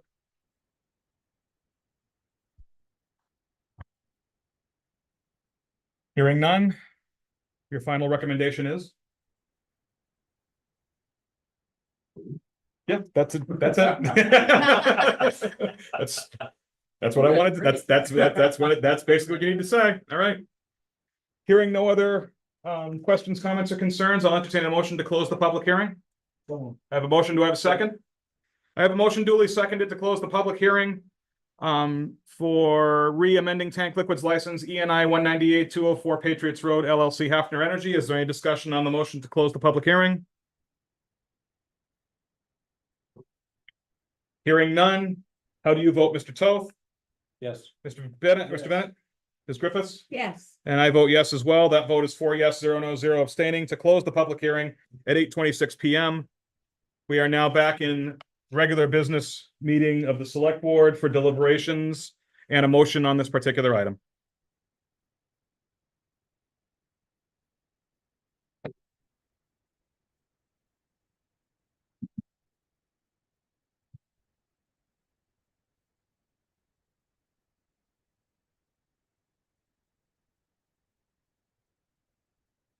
Mr. Chair, I move to approve the application for license for Hafner Energy, Mr. Tremblay, in according to, where does No. Okay, according to what he's requesting on agenda. I have a motion to have a second. I have a motion duly seconded to approve the amended tank liquids license for ENI 198-204 Patriots Road LLC Hafner Energy. Is there any discussion on the motion to approve the license amendment? Mr. Chair? Yeah. Just a quick comment. Please. First, I'd like to commend these 2 individuals for their patience sitting through the proceedings this evening. Completely understandable. This is a housekeeping and just getting the paperwork straight, and I very much appreciate the input the fire chief gave us as well. Thank you, Chief Dickey. Well said. And I would actually like to apologize for you because I thought that what I moved ahead of you in the agenda was going to be less contentious than this, and that was my mistake. So I apologize for keeping you here as long as I have this evening. I have kind of a funny story for the board. I actually got married in Templeton at the gazebo July 9th of 1994. And I lived in Templeton for a couple of years. The town ran out of money and we had to mow the lawn and fix the gazebo. So you're doing a much better job than they were 30 years ago. That's wonderful to hear from a former or current resident. I presently live in Maine, but Okay. you know, it's whenever I come back to Templeton, I had to go by and I noticed gazebo. Well, thank you very much. Thank We you appreciate so it. much. We appreciate your story. I understand, I sit through a lot of these things. I understand that all the communities have. So, thank you. Thank you. You Is both. there any further discussion on the motion to amend the license? Hearing none. How do you vote, Mr. Toth? Yes. Mr. Bennett, Yes. Ms. Griffiths, Yes. and I vote yes as well. That vote is 4 yes, 0 no, and 0 abstaining at 8:29 PM to approve the amendment of the license. Thank you very much. Have a wonderful evening. Thank you, board. Much success. Thank you for your patience. Next item on the agenda, item 6D, Action Liquor License Change of DBA, Bradley Company DBA, The Country Cafe to Templeton Cafe and Pub. I don't believe there's anybody here from them this evening. This is a secondary item to what we spoke of 2 weeks ago when they amended their, I believe they amended their liquor license, that they also had to change their DBA. So that's what this is this is coming back for them to actually change their DBA from the Country Cafe, which is the old, to Templeton Cafe and Pub, which is the new. And the application for amendment is in your packet. Mr. Chair, Mr. I'm sorry, Ms. Griffiths. I move to approve. It's that late? Go ahead. I move to approve the liquor license change of DBA Brad Lilly Company, DBA The Country Cafe to Templeton Cafe and Pub.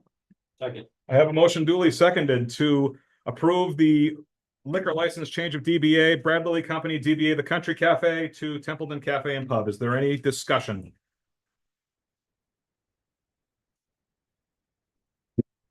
Hearing none, how do you vote, Mr. Toth? Yes. Mr. Bennett? Yes. Ms. Griffiths? Yes. And I vote yes as well. That vote is 4 yes, 0 no, 0 abstaining at 8:31 PM to approve the liquor license change. Last item of new business is item J, action accepting a senior center donation, 5 raised garden beds. In your packet, we have a memorandum from Jackie Prime, the Community Services Director, to the Select Board. Gail Noel has commissioned the construction of 5 raised garden beds to be installed on the grounds of the senior center for use in a community garden project, and is asked that we please consider a vote to accept the donation. It just happens that Ms. Noel is here to accept thanks this evening. Thank you, Ms. Noel. This is a very kind donation, and I hope that we will accept it with our greatest thanks. I'll entertain a motion at this time. So moved. Second. I have a motion duly seconded to accept the senior center donation. Is there any discussion? Just a quick comment. Of course. Mr. Chair, the volunteerism in the community is astounding. It is. It is nice to see people stepping forward, doing things to help benefit the community. Yep. Thank you, Gail. Thank you. Is there any further discussion this evening? Hearing none, how do you vote, Mr. Toth? Absolutely, yes. Mr. Bennett, Mrs. Griffiths? Yes. And I vote yes as well. That vote is 4 yes, 0 no, 0 abstaining at 8:32 PM to accept the donation. We have completed new business. We have one item of old business this evening. Item 7A, action open meeting law complaint, Julie Richard. In your packet is the proposed open meeting law response written by the chairman, Mr. Curry, that he gave to us for review. Since we received that, this was sent to legal for their review as well. We received legal's response yesterday. I think it was Last day or yesterday. two. Yeah, it was within the last day or two.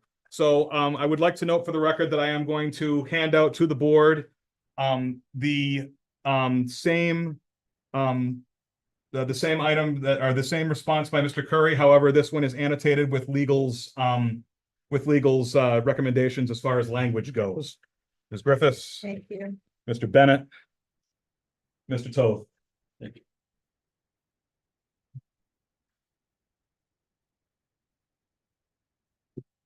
There are some changes in language. Again, this is basically changes to legalese, as I would call it, that it's to make the language meet legal sufficiency.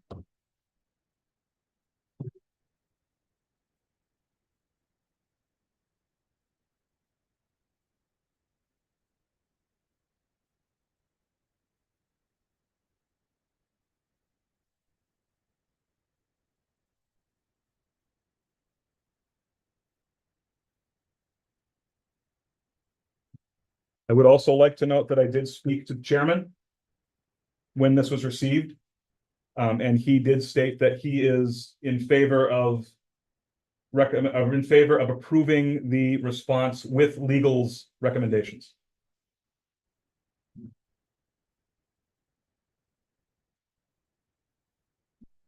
And I only wanted to make that known because he was the person who originally wrote the thing.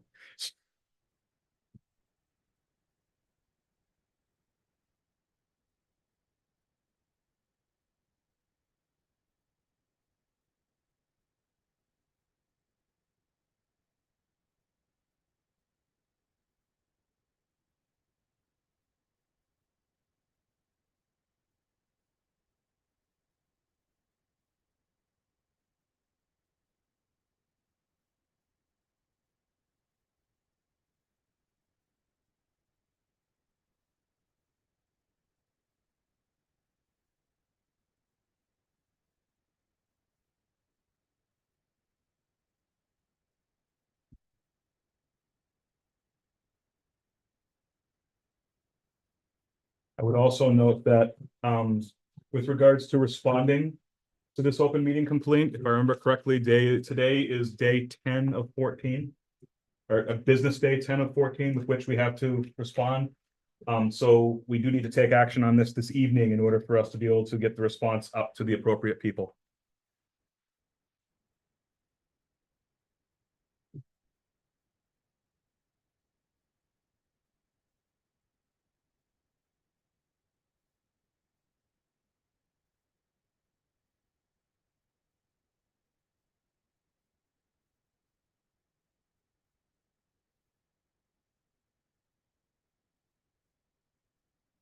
Does anybody have any questions, comments, or concerns? I'm not sure that I can answer them. Because again, I didn't write it. But if I can, I will.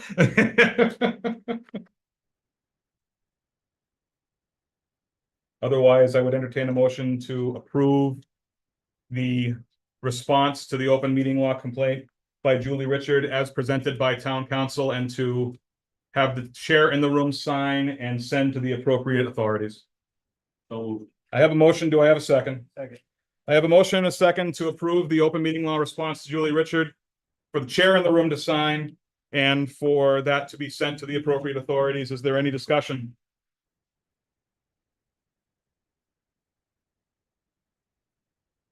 Is there any discussion?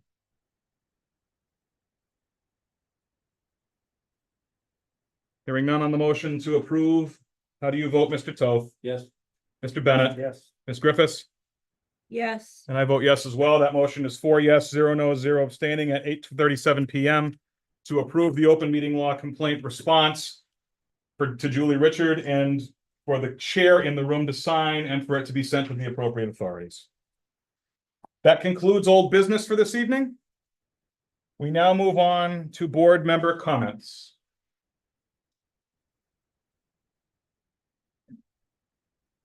Does anybody want to go first? Sure. Go ahead, I Mr. have Toth. 3 comments. I'll be very brief. Go ahead. In the last 2 weeks, as I walked in to look at the warrants and take care of paperwork, I noticed on the bulletin board, we still have the picture of former Senator Ann Doby posted up on the top right-hand corner.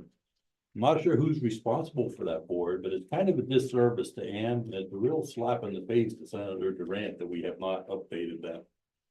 And I'd just like to see whoever's responsible for that to correct it. Second point I want to bring in, I was contacted twice in the past week by a couple of retirees who did not receive a notification of the change to the insurance. I don't know who was ultimately responsible, but since we are the board, it falls upon us. I did apologize to them. One of them called me back 2 days later, did get the insurance card, but had not realized everything had changed until he went to a doctor's appointment. And they were going to charge him a copay till they figured out the new insurance was in effect. So to prevent a further recurrence, anytime we make changes like this, it is imperative that we get these notifications out correctly. We've discussed that, we talked about it with the employees, but we cannot forget our retirees as well. And administrative oversight, honest mistake, I'm not sure. I'm not slinging arrows. It's just, I appreciate the feedback that I get from the constituents across town. And I have to side with them. They were upset and I understood. That's all I have. Thank you, Mr. Toth.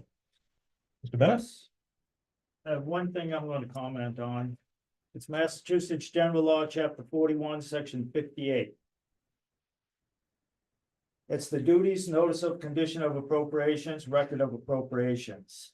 Whenever any appropriation shall have been expended, or whenever in the judgment of the town accountant, it appears that the liabilities incurred against any appropriation may be in excess of the unexpended balance thereof, he shall immediately notify the selectmen and the board committee, head of department or officer authorized to make expenditures therefrom, and no claim against such appropriation shall be allowed, nor any further liability incurred until the town makes provision for its payment. Finances and administration got this town in trouble once before. It seemed like things were starting to get improved, but then there has been slack on policies and procedures and following town bylaws, and now running amok of finance and ignoring town meeting votes.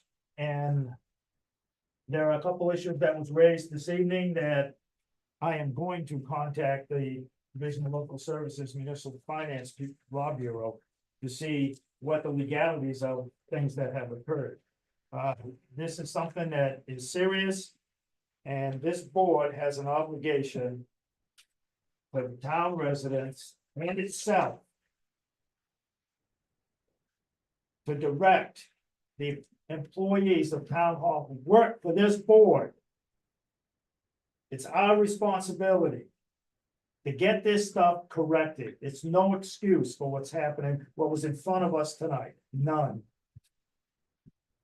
Boards did their job, letting this office know, hey, this needs to be changed. It didn't get to us, the board. I wasn't on the board when that March letter came, however, I'm on the board now. And it's unacceptable, and it needs to be corrected. We want to go ask town meeting for some money for a bridge or this or that? Want to buy new chairs, and we handle their finance like that? And you wonder why they'll vote no on stuff? Because it appears the financial stuff is going back to incompetence.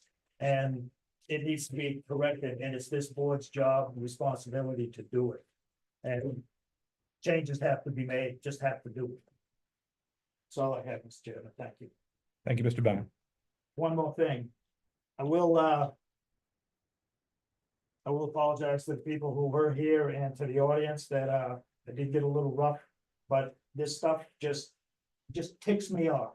And I'm not just gonna sit here and smile and talk nice, because I believe it's justified to raise the issue to a level that gets somebody's attention, because it's that serious.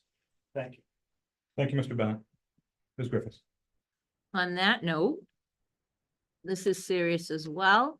We got in our email, the United States Environmental Protection Agency came out to 24 Holman Street for additional testing. It was the former Temple Stewart and the former American Tissue. Mr. Wing Chow came out from the federal level, and he invited anybody on the email to go to the site. So I went, I asked and I went, and I don't know the whole history of the site, so I'm a little excited. As far as I asked him, I said, I don't know I said, excuse me. I said, I care about the people in Baldwinville and this property. And I'm a little flustered because there's something, I didn't know if he knew what's happening over there, and I don't know if the public knows what the potential that's coming over there. So I'm gonna ask that this be looked at with the Board of Health for the next, and put on the July agenda. But in the meantime, I asked him, I said, is there anything, because there are people that like myself, I don't know the whole history. I just learned a little bit from Mr. Machete. And there are people that moved into the neighborhood that have never heard of the poison that happened out there from the asbestos and the remediation. You can go on Mass Health Tracker and see the cancer levels out in that area. There was lawns that were replaced up to a foot down. There was a mobile lab there. The gentleman that was doing the testing was the same gentleman that was there in 2002 and 2008 for the remediation of, they did a aggregate testing in 144 home lands. And they found contaminants to the point that the soil needed to be amended.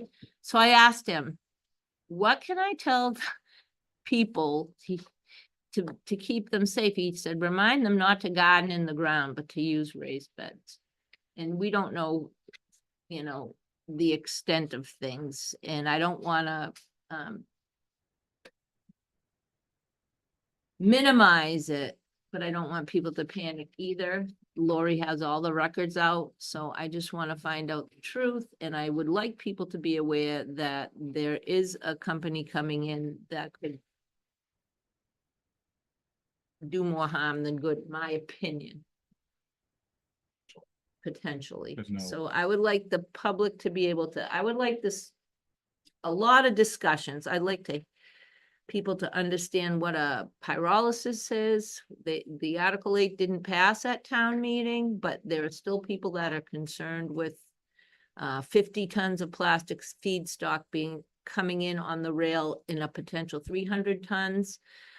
What that's going to do to our water supplies and what the harm is in plastic feedstock. There's just a lot of questions. So I'd like that on the July 10th. I'd like to, and I don't know if I should ask Board of Health, work with Board of Health. Have it on their agenda as well. There's an unnamed stream back there that has, you know, Concom written on it as far as I'm concerned, but they already, they signed, there's an open order of conditions. They signed a waiver, on an open order of conditions. Again, I'll give a better, more cohesive update July 10th. You have anything else? No, we missed Juneteenth, but the grandmother of Juneteenth is bought the homestead she grew up on and is restoring it, so. Happy 4th of July. Thank you, Ms. Griffiths. Stay safe. And I was going to say that exact same thing, is that we will not meet before Independence Day, the 248th birthday of the United States, I believe. So Yeah. a happy Independence Day to all, and please be safe, obviously. That concludes board member comments. At this time, I will entertain a motion to take a 5-minute recess and then enter into executive session per MGL Chapter 30A, Section 21A3, Strategy Collective Bargaining with the Professional Firefighters of Templeton, Local 5311, International Association of Firefighters, AFL-CIO, and to return to the regular business meeting for the sole reason of adjournment. So moved. I have a motion. Do I have a second? Second. I have a motion and duly seconded to enter into executive session after a 5-minute recess. Is there any discussion? Hearing none. Mr. Toth, how do you vote? Yes. Mr. Bennett? Yes. Ms. Griffiths? Yes. And I vote yes as well. That vote is 4 yes, 0 no, 0 abstaining at 8:40.